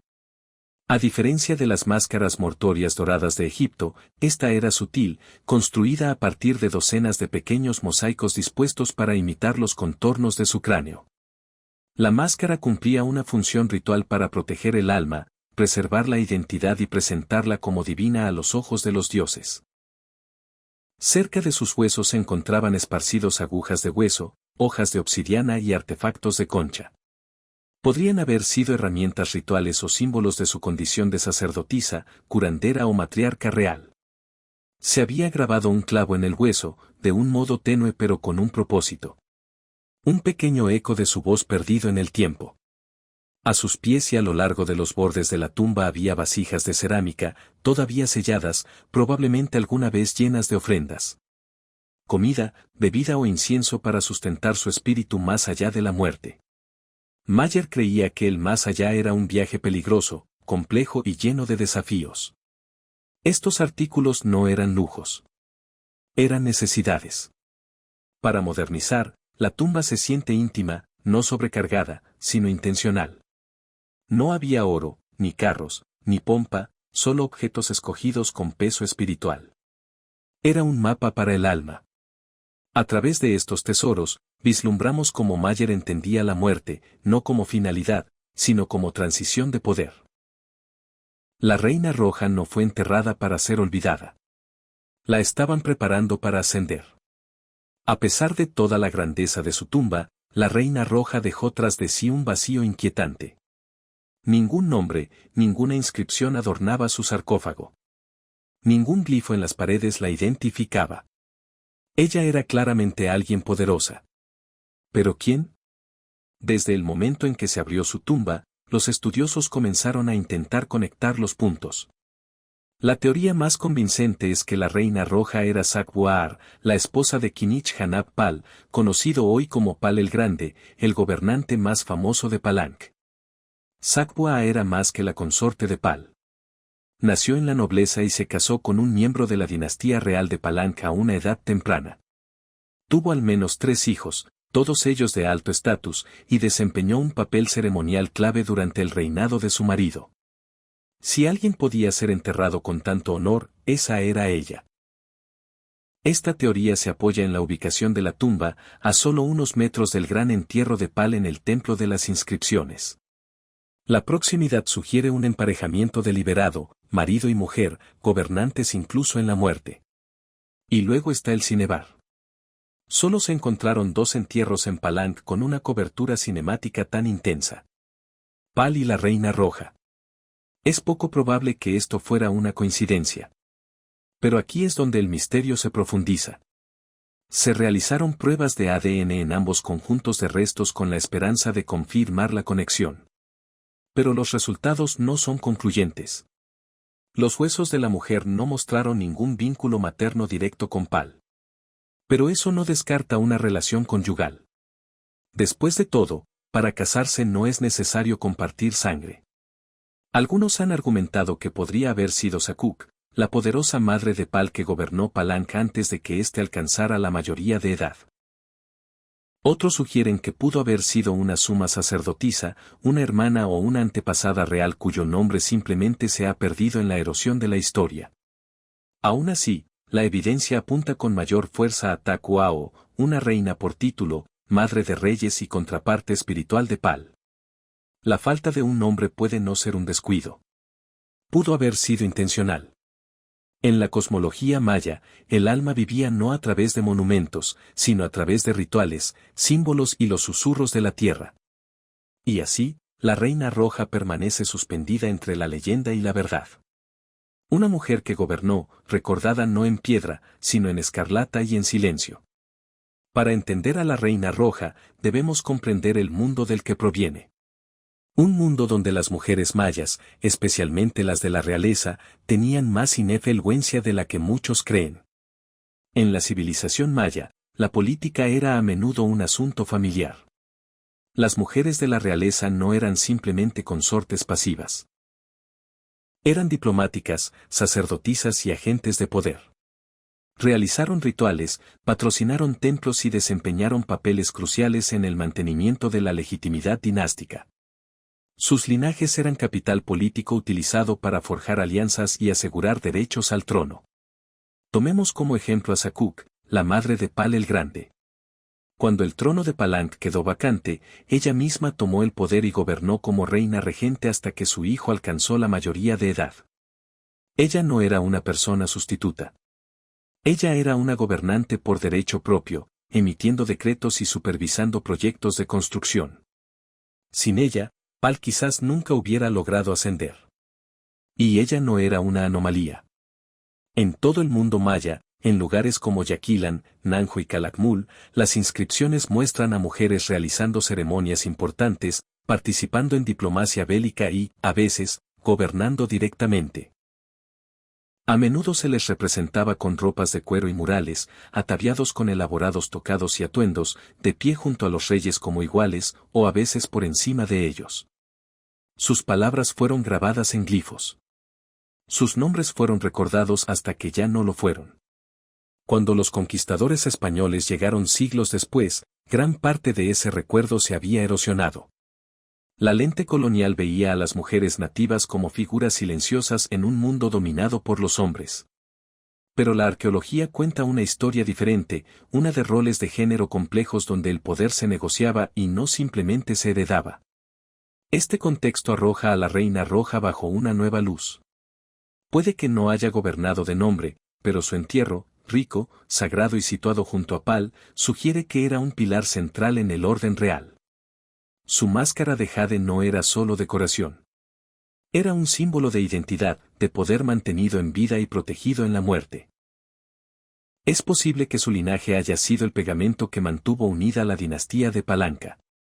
En la civilización maya, una reina no era simplemente una reina. Ella era la guardiana del linaje sagrado, una voz en las ceremonias y, a menudo, el puente entre los dioses y los hombres. Puede que la reina roja no tenga nombre, pero en su mundo nunca se quedó sin voz. La reina roja no solo fue enterrada con tesoros. Fue enterrada en una arquitectura rica en propósitos, con capas de cosmología maya, simbolismo ritual y diseño intencional. Su tumba no era simplemente una tumba. Era una puerta a la eternidad. Su cuerpo fue descubierto dentro del Templo 3, una de las pirámides más pequeñas en el corazón de Palanc. Sin embargo, su proximidad al Templo de las Inscripciones, el lugar de descanso de Pal el Grande, es reveladora. Estos templos no fueron construidos al azar. Su posicionamiento era sagrado, guiado por la astrología, el mito y el legado dinástico.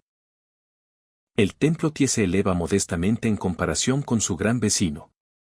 Pero esconde algo aún más íntimo.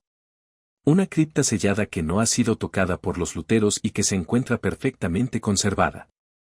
Fue construido en lo profundo del núcleo del templo, accesible solo por una escalera estrecha y empinada.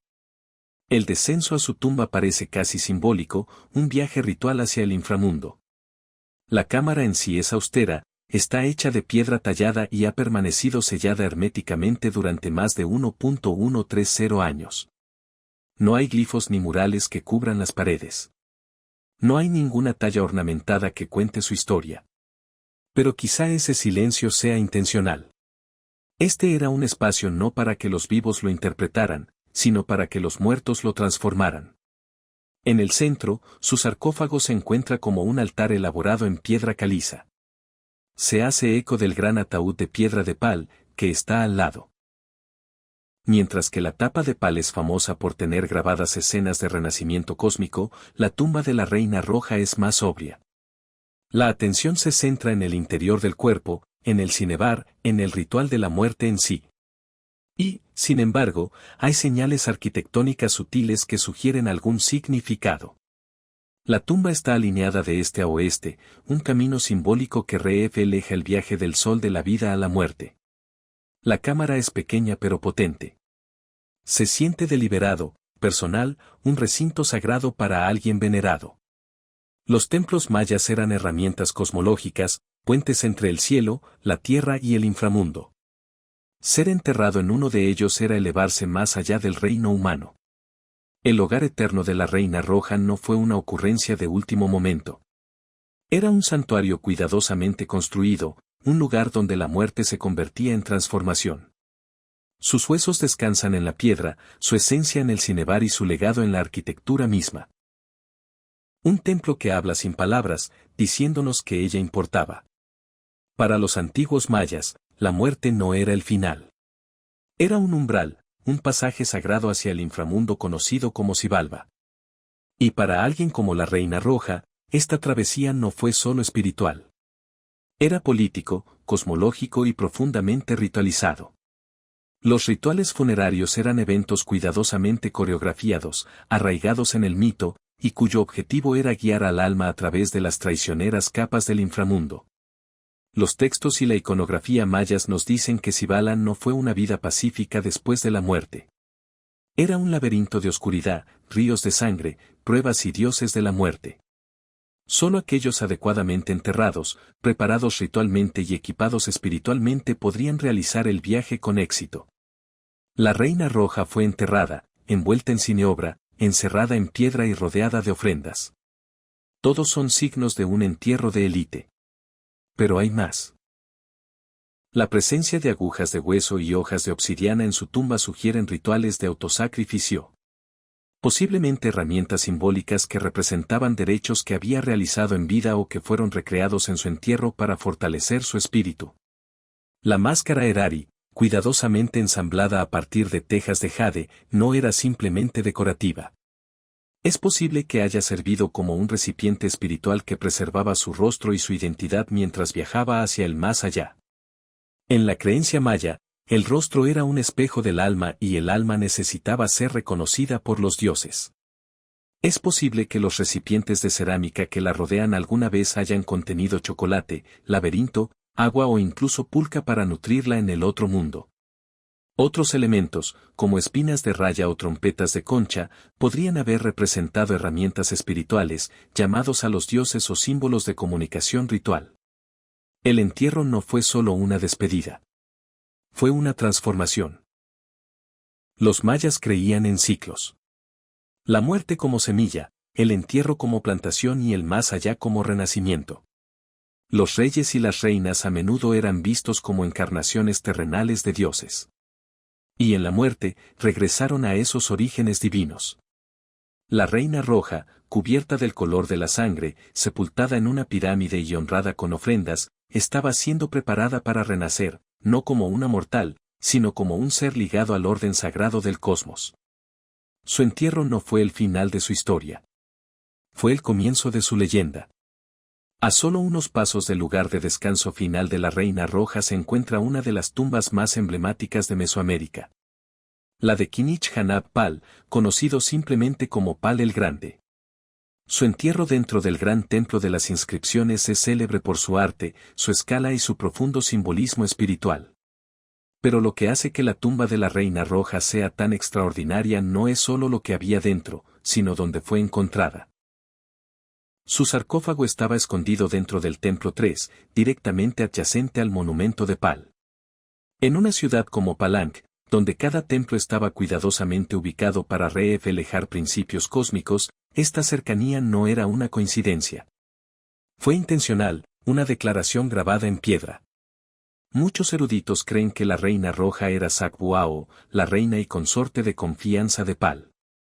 Aunque su tumba carece de inscripciones, las similitudes entre sus entierros son sorprendentes. Ambos envueltos en cinabrio, ambos sepultados en pirámides, ambos enterrados con jade y ambos tratados con extrema reverencia.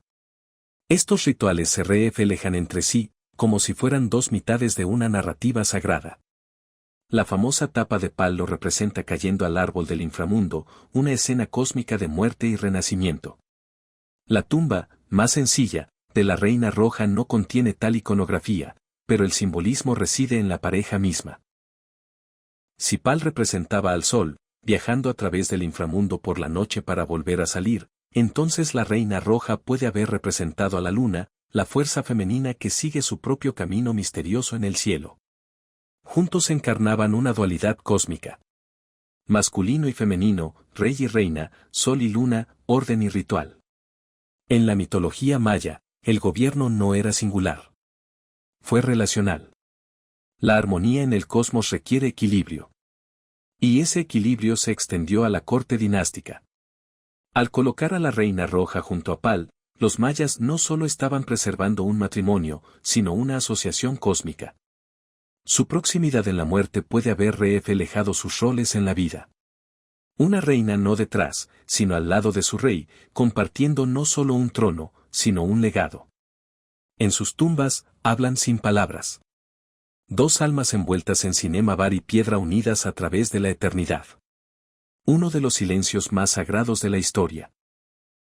Aunque su nombre se perdió en el tiempo, la reina roja de Palanque perdura no como una reliquia olvidada, sino como una de las mujeres más enigmáticas y poderosas del mundo antiguo. Su tumba, sellada durante más de 1.300 años, ahora susurra a través de los siglos, invitando a hacer preguntas que resuenan cada vez más fuerte con cada descubrimiento. Ella representa un misterio que aún resiste a la plena comprensión. Quizás nunca sepamos exactamente quién era ella. Ningún glifo grabó su nombre. Ningún ladrón contó su historia. Y, sin embargo, el cuidado en su entierro, la riqueza de sus ofrendas, el simbolismo de sus huesos bañados en carmesí, todo habla de una mujer profundamente importante, no meramente como esposa o consorte, sino como alguien que tenía verdadera influencia, peso espiritual y sangre real. Hoy, la Reina Roja nos obliga a reevaluar nuestras suposiciones. Es un recordatorio de que en el antiguo mundo maya, las mujeres no permanecían en silencio. Dirigieron rituales, gobernaron ciudades y dieron forma a dinastías. Aunque reyes como Pal han acaparado la atención durante mucho tiempo, el resurgimiento de la Reina Roja nos recuerda que el poder no pertenecía solo a los hombres. Fluyó a través de madres, reinas, sacerdotisas y visionarias. Su legado es más que los tesoros que dejó. Es la conversación que ha iniciado entre arqueólogos, historiadores, artistas y narradores. Cada cuenta de jade, cada capa de cinerario, cada elección arquitectónica del templo nos dice algo deliberado. Esta mujer importaba. Y quizás esa sea la parte más extraordinaria de su historia. No lo que sabemos, sino lo que aún no sabemos. La Reina Roja nos enseña que la historia no es solo una colección de hechos. Es un rompecabezas viviente, un anhelo humano compartido de conectarse con el pasado. En ese sentido, su legado aún sigue vigente. Ella yace envuelta en rojo, el color de la vida y del sacrificio, de la sangre y del renacimiento. Su rostro, una vez oculto tras una máscara de jade, ahora nos mira a través de la ciencia, el arte y la maravilla. Ella permanece sin nombre, pero no sin voz. Misterioso pero no olvidado. Puede que la Reina Roja haya gobernado un reino en vida, pero en la muerte gobierna algo más grande, nuestra imaginación. Su tumba fue sellada en piedra. Su historia fue escrita en silencio. Y aún así, de alguna manera, ella habla. Freda Kahlo nació el 6 de julio de 1907 en el vibrante distrito de Coyoacán. Entonces un pueblo en las afueras de la Ciudad de México. La casa de su infancia, la Casa Azul, estaba llena de color, contradicción y fuerza silenciosa. Más tarde se convertiría en un santuario, un campo de batalla y un museo para uno de los artistas más emblemáticos del siglo XX. Freda fue la tercera de 4 hijas de Guillermo Kahlo, un fotógrafo húngaro-alemán, y Matilda Calderón, una devota católica de ascendencia indígena y española. Sus padres eran opuestos. Guillermo, reservado e intelectual. Matilde, religiosa y emocionalmente distante. Freda heredaría la introspección y la mirada artística de su padre, pero también la feroz resiliencia de su madre. Cuando era niña, Freda era imaginativa, franca y audaz. Ella leyó con voracidad y formuló preguntas que la mayoría de los adultos no querían responder. Pero a la edad de 6 años, contrajo polio, lo que dejó su pierna derecha más delgada y débil que la otra. Una diferencia física que intentaba disimular con faldas largas, pero que nunca permitía que limitara su espíritu. La enfermedad la dejó postrada en cama durante meses y aislada de los demás niños. Durante este tiempo, se acercó a su padre, quien la alentó a hacer ejercicio, andar en bicicleta y mantenerse mentalmente alerta. A diferencia de la mayoría de las chicas de su tiempo, Freda no aspiraba a convertirse en esposa o ama de casa. Con el objetivo de convertirse en médico, se inscribió en la prestigiosa Escuela Nacional Preparatoria de la Ciudad de México a los 15 años, siendo una de las pocas chicas aceptadas.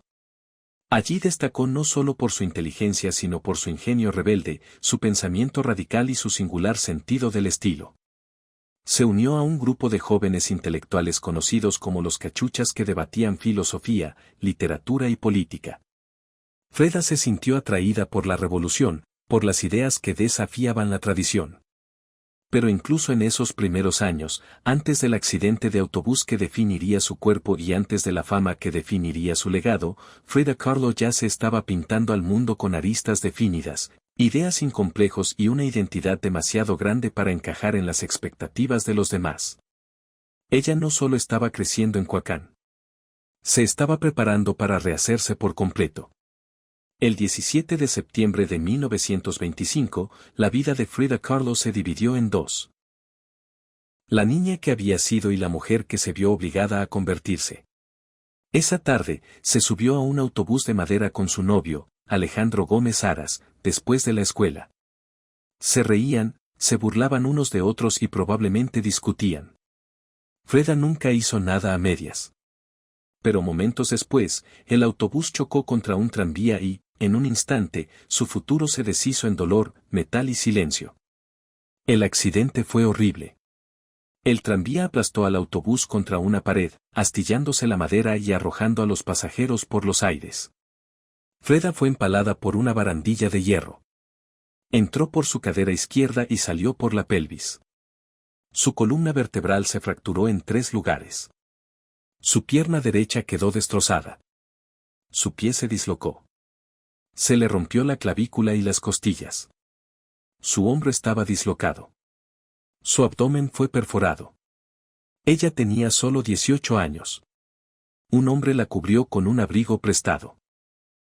Alguien más notó que su cuerpo brillaba, no por la sangre, sino por el polvo de oro que llevaba en una bolsa. Había explotado al impactar, cubriendo su cuerpo destrozado con lo que parecía ceniza brillante. Freda fue llevada al hospital de la Cruz Roja y fue sometida a numerosas cirugías durante los meses siguientes. Pasó semanas con un yeso en el cuerpo, boca arriba, inmóvil, retorciéndose por la infección y la incertidumbre.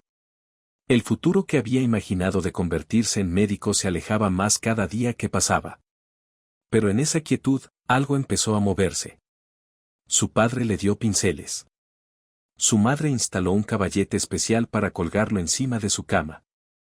Se colocó un espejo sobre el dosel para que pudiera verse.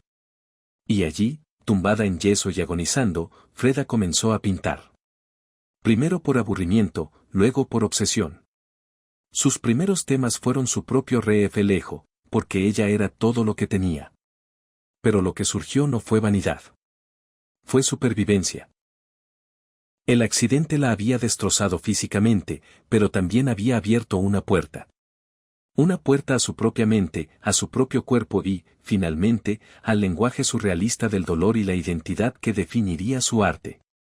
La niña que quería curar a los demás, ahora comenzó a curarse a sí misma, con una pincelada a la vez. Mientras Frida Kahlo yacía encerrada en yeso y acero, un cuerpo luchando contra sí mismo con cada respiración, comenzó a pintar. Lo que comenzó como una forma de terapia pronto se convirtió en un lenguaje. Y ese lenguaje era profundamente personal, brutalmente honesto y a menudo difícil de mirar, que era precisamente el objetivo. Frida no pintó flores bonitas ni paisajes educados. Pintó el dolor, su dolor, físico, emocional y existencial. Sus primeros temas fueron autorretratos, no porque fuera vanidosa, sino porque, como ella misma dijo, me pinto a mí misma porque a menudo estoy sola y porque soy el tema que mejor conozco. Sus primeras obras fueron de pequeño formato, pintadas sobre paneles de hojalata o madera inspirados en los retos mexicanos, pinturas devocionales destinadas a contar historias de sufrimiento y milagros. Frida trasladó esta tradición hacia su interior. Su cuerpo se convirtió en el lienzo. Sus emociones se convirtieron en el altar. Se pintó a sí misma como dividida, como atravesada, como sangrando. En un cuadro, ella está empalada por clavos como un mártir moderno. En otra, flota en un paisaje árido, atada a una columna rota, una metáfora de su columna vertebral destrozada. Se pintó llorando, fracturada, decapitada y desnuda, pero nunca pasiva. Siempre mirando. Su dolor no fue saneado. Pintó la fealdad del trauma con belleza, desafío e incluso humor. Cada pieza fue una reivindicación de su cuerpo, de su experiencia y de su identidad como mujer en un mundo que a menudo intentó definirla. Pero Frida no solo estaba contando su historia. Estaba inventando un nuevo tipo de narrativa visual. Uno que mezclaba el arte popular mexicano, el surrealismo, la ilustración médica y el simbolismo. Sus pinturas se convirtieron en autopsias oníricas de su alma, enmarcadas en color, cultura y mito. Cuando se recuperó lo suficiente para volver a caminar, aunque con dolor, Frida ya no era la chica que quería ser médica. Ella era una artista y su arte no se parecía a nada que nadie hubiera visto antes. Ella había tomado lo peor que le había pasado jamás y lo había convertido en una fuente de creación. Frida Kahlo no solo pintó su dolor. Ella hizo que el mundo la mirara y al hacerlo convirtió el sufrimiento en un acto sagrado de autoexpresión. En 1928, todavía convaleciente, todavía pintando y con tan solo 21 años, Frida Kahlo conoció al hombre que se convertiría en la relación más profunda y turbulenta de su vida, Diego Rivera. Él era 20 años mayor que ella y ya era el pintor más famoso de México. De enorme estatura y presencia, Rivera fue un gigante del muralismo mexicano, conocido por sus amplios frescos con carga política que contaban la historia del pueblo mexicano.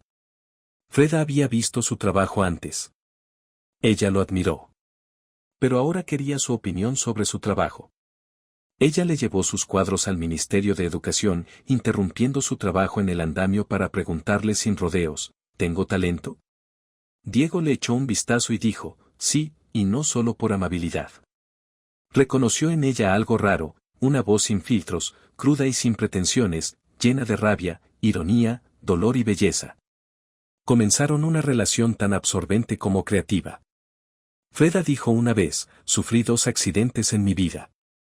Uno en el que un tranvía me atropelló. El otro era Diego. Se casaron en 1929. Una pareja extraña para los forasteros. Diego, masivo, infiel, políticamente famoso. Frida, de lenguas afiladas, ferozmente independiente, ya caminaba con bastón. Sus padres lo llamaron un matrimonio entre un elefante y una paloma. Su vínculo era apasionado pero caótico. Diego apoyó su arte y alentó su crecimiento como pintora. Pero también fue infinitamente infiel, incluso con la propia hermana de Frida, Cristina. Frida quedó devastada y, a cambio, tuvo sus propios amantes, tanto hombres como mujeres, incluidos rumores de romances con Leon Trotsky y la pintora Georgia O'Keeffe. Se divorciaron en 1939 y se volvieron a casar un año después con condiciones diferentes. Esta vez, Freda conservaría su autonomía, su casa, su dinero, su nombre. Su segundo matrimonio se basó menos en el amor tradicional y más en la colaboración creativa y el entendimiento mutuo. A pesar de las traiciones y los dolores, Diego siguió siendo una fuerza constante en la vida de Freda. Él la desafió. La hirió, pero también creyó en ella como artista, como revolucionaria y como una mujer que podía redefinir lo que la pintura podía ser. Juntos no fueron pacíficos, pero fueron legendarios. En la década de 1930, Frida Kahlo acompañó a Diego Rivera en un viaje hacia el norte, a San Francisco, Detroit y Nueva York, mientras completaba encargos de murales de alto perfil. Estos años en el extranjero la pusieron cara a cara con el industrialismo estadounidense, la riqueza y las contradicciones del capitalismo, y la dejaron con un profundo malestar político. Freda era una orgullosa nacionalista mexicana, una comunista comprometida y una admiradora de las tradiciones indígenas. La opulencia que presenció en Estados Unidos, especialmente mientras la Gran Depresión devastaba gran parte del país, solo profundizó su sensación de desilusión. En cartas a casa, se burlaba del materialismo de la cultura y de la obsesión por las apariencias. Extrañaba la crudeza, el color y la contradicción de México. Mientras Diego pintaba enormes murales en las paredes de las fábricas, Freda comenzó a pintar revoluciones más pequeñas y silenciosas, obras profundamente personales en hojalata y lienzo. Su estilo solidificado, agudo, surrealista, emotivo e íntimo. Fue durante esta época que produjo algunos de sus autorretratos más emblemáticos. Freda no se pintó solo por vanidad. Se pintó para sobrevivir. Su identidad se convirtió en su paisaje. Con su cuerpo constantemente dolorido por su accidente, múltiples cirugías y un embarazo fallido en Detroit, se refugió en sí misma. Sus retratos la mostraban sangrando, fragmentada, expuesta. Sin embargo, su rostro siempre estaba tranquilo, siempre directo, sin complejos. Una de sus obras más poderosas, Henry Ford Hospital, la muestra acostada en una cama de hospital, llorando, rodeada de símbolos flotantes de pérdida. Un feto, un caracol, equipo médico, una pelvis rota. Fue crudo, gráfico y profundamente emotivo. Un lienzo que sangraba con la verdad. De regreso a México, Freda se sumergió en la política de izquierda. Ella y Diego acogieron a León Trotsky en su casa mientras él vivía en el exilio. Freda usó vestidos de Tijuana, prendas tradicionales indígenas, no solo como moda, sino como una declaración política y cultural. Su arte nunca estuvo desconectado de sus creencias. Su identidad, su cuerpo y su ideología se entrelazan en su obra. Mientras Rivera pintaba murales de la revolución, Freda pintaba su costo humano. El cuerpo en pedazos, la mente en llamas y el yo siempre devolviendo la mirada. En el exilio y en la enfermedad, se convirtió no solo en una pintora del dolor, sino en una pintora de la resistencia. Cuando Frida Kahlo regresó a México a finales de la década de 1930, ya no era solo la esposa de Diego Rivera. Se había convertido en algo completamente distinto, una fuerza, una artista cuyo trabajo irradiaba honestidad cruda, simbolismo surrealista e identidad cultural. Al regresar a su tierra natal, se encontró plenamente consigo misma. Su casa azul en Coyoacán se convirtió en un santuario de color y contradicción. Paredes de color cobalto brillante, molduras amarillas, estatuas aztecas en el jardín, monos y loros deambulando libremente. La casa era una extensión viviente de la imaginación de Freda. Era una mezcla de tradición y rebelión, elegancia y tierra. Allí se rodeó de artefactos precolombinos, exóticos, arte popular y libros revolucionarios. Llevaba atrevidos vestidos de tahuana, llevaba flores en el pelo y pintaba en medio del aroma del incienso de copal y los sonidos del mariachi en la calle. Este periodo marcó una explosión de creatividad. Sus pinturas se volvieron más intrincadas, más simbólicas y más políticas. Obras como Las dos Fredas revelaron un yo dividido. Uno con traje europeo y un corazón sangrante, el otro con ropa indígena, fuerte y sereno. Fue la autobiografía visual de Freda, un retrato del amor, la pérdida y la herencia. En 1939 expuso sus obras en París, donde artistas como Picasso, Breton y Kandinsky elogiaron su estilo ferozmente original. Pero incluso entre los surrealistas, Freda se distinguía. Cuando André Breton intentó etiquetarla como una de los suyos, ella se resistió. Pensaban que yo era surrealista, dijo. Pero no lo era. Nunca pinté sueños. Pinté mi propia realidad. Ella pintó México, no la versión romántica de Postal, sino el país vivo y palpitante que adoraba. Su obra palpitaba de simbolismo. Esqueletos, colibríes, corazones, espinas, maíz y sangre. Honró las raíces indígenas de su tierra natal al tiempo que desenmascaró la violencia de su pasado y presente. Pero aunque su voz artística se fortaleció, su salud continuó deteriorándose. Múltiples cirugías, infecciones y dolor crónico se convirtieron en realidades cotidianas. Aún así, ella siguió pintando, apoyada en la cama, con el torso atado con corsés y los dedos apretados alrededor del pincel. Freda había regresado a México, no para descansar, sino para reclamar su poder a través de la pintura, a través de la política y a través de su valiente aceptación de sí misma. A medida que avanzaba la década de 1940, el cuerpo de Frida Kahlo seguía traicionándola. Su columna vertebral se estaba deteriorando. Su pierna derecha estaba constantemente infectada. Se sometió a más de 30 cirugías a lo largo de su vida, a menudo en una sucesión agotadora. A veces, permanecía postrada en cama durante meses, con yesos o inmovilizada por dispositivos de tracción que le estiraban los huesos. Pero ella seguía pintando. Cada lienzo durante estos años se convirtió al mismo tiempo en una liberación y un acto de resistencia. Sus obras se volvieron más oscuras y desafiantes. Pintó con una claridad agudizada por el dolor, negándose a esconderse detrás de la metáfora. En la columna rota, ella se presenta partida por la mitad, con el cuerpo atravesado por clavos y una columna jónica agrietada en sustitución de su columna vertebral. Aún así su rostro es estoico. Su mirada inquebrantable. El dolor para Freda ya no era solo un tema. Era su compañera, su antagonista, su musa. Su voz política también se hizo más fuerte. Se unió al Partido Comunista Mexicano, marchó en manifestaciones, escribió cartas incendiarias y denunció al imperialismo y la injusticia.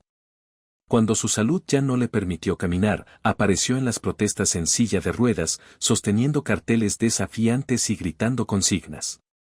En 1953, Freda tuvo su primera exposición individual en México, una celebración largamente esperada de su arte. Pero su salud era tan frágil que los médicos le dijeron que no podía asistir. Así que hizo lo que solo Freda haría. Llegó en ambulancia, la trasladaron en camilla y la colocaron en el centro de la galería, en su cama de hospital. Vestida con sus mejores galas tradicionales, rodeada de sus propios trabajos, recibió a los invitados con tequila, risas y ese fuego que aún ardía en su mirada. Sus últimas pinturas eran a la vez infantiles y desgarradoras.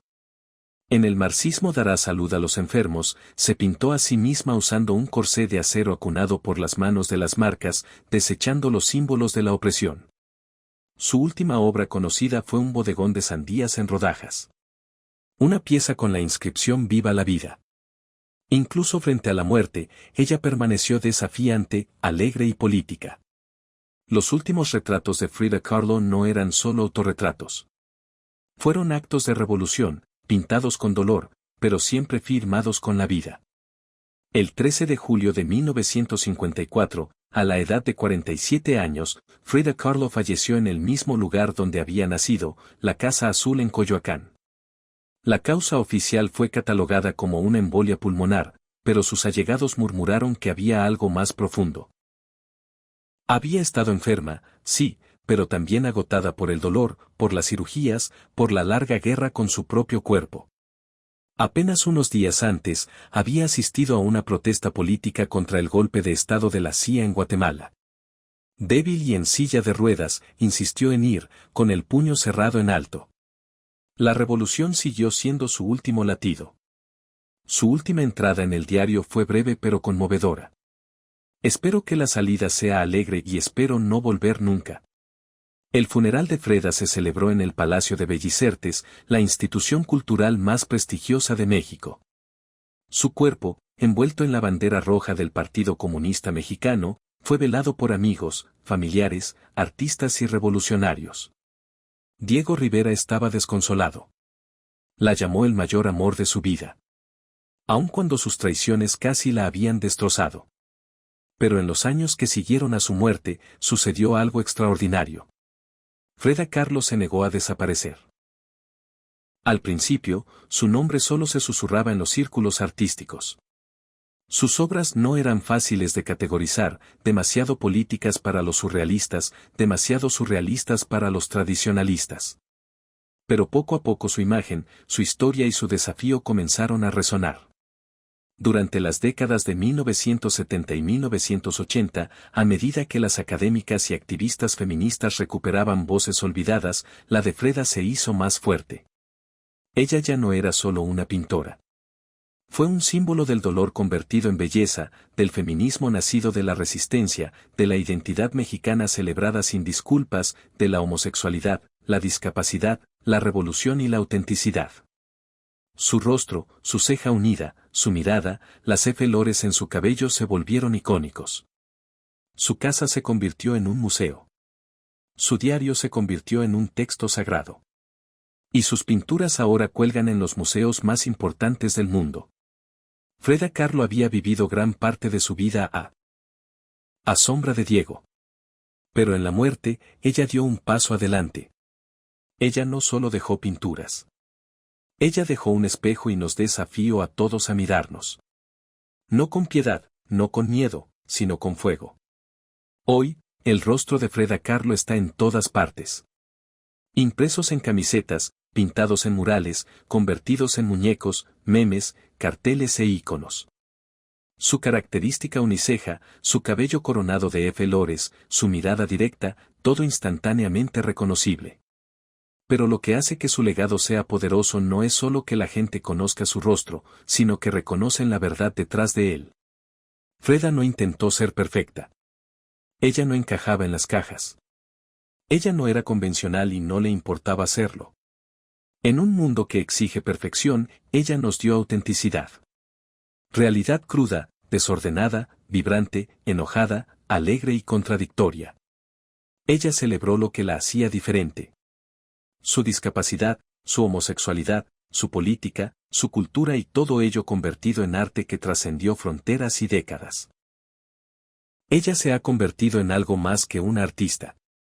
Es un símbolo global de desafío, feminismo, orgullo cultural y resistencia creativa. Para las comunidades queer, ella es un ícono bisexual intrépido que vivió abiertamente y sin complejos en una época que exigía silencio.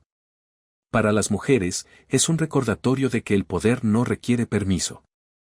Para los artistas discapacitados, ella es una prueba de que el dolor puede alimentar el pincel, no detenerlo.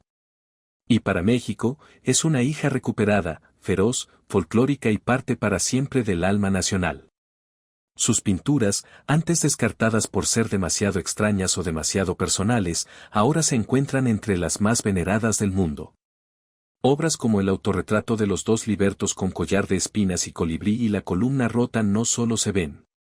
Cualquiera que haya sufrido alguna vez y haya necesitado convertir ese sufrimiento en algo sagrado lo siente profundamente. Ella vivió al margen y los convirtió en el centro del escenario. Ella abrazó la contradicción. Un comunista que vestía de oro. Una mujer traicionada que volvió a amar. Un cuerpo en pedazos con un alma inquebrantable. Y a pesar de todo, pintó, no solo con color, sino con convicción. Freda Kahlo nunca pidió ser un símbolo. Ella simplemente dijo la verdad sobre sí misma. Y al hacerlo, dijo la verdad a millones de otras personas que nunca se habían visto reflejadas en el arte antes. Ahora cuando vemos su rostro, vemos coraje. Vemos color. Vemos resistencia. Vemos que Freda no se ha ido sino que es inmortal.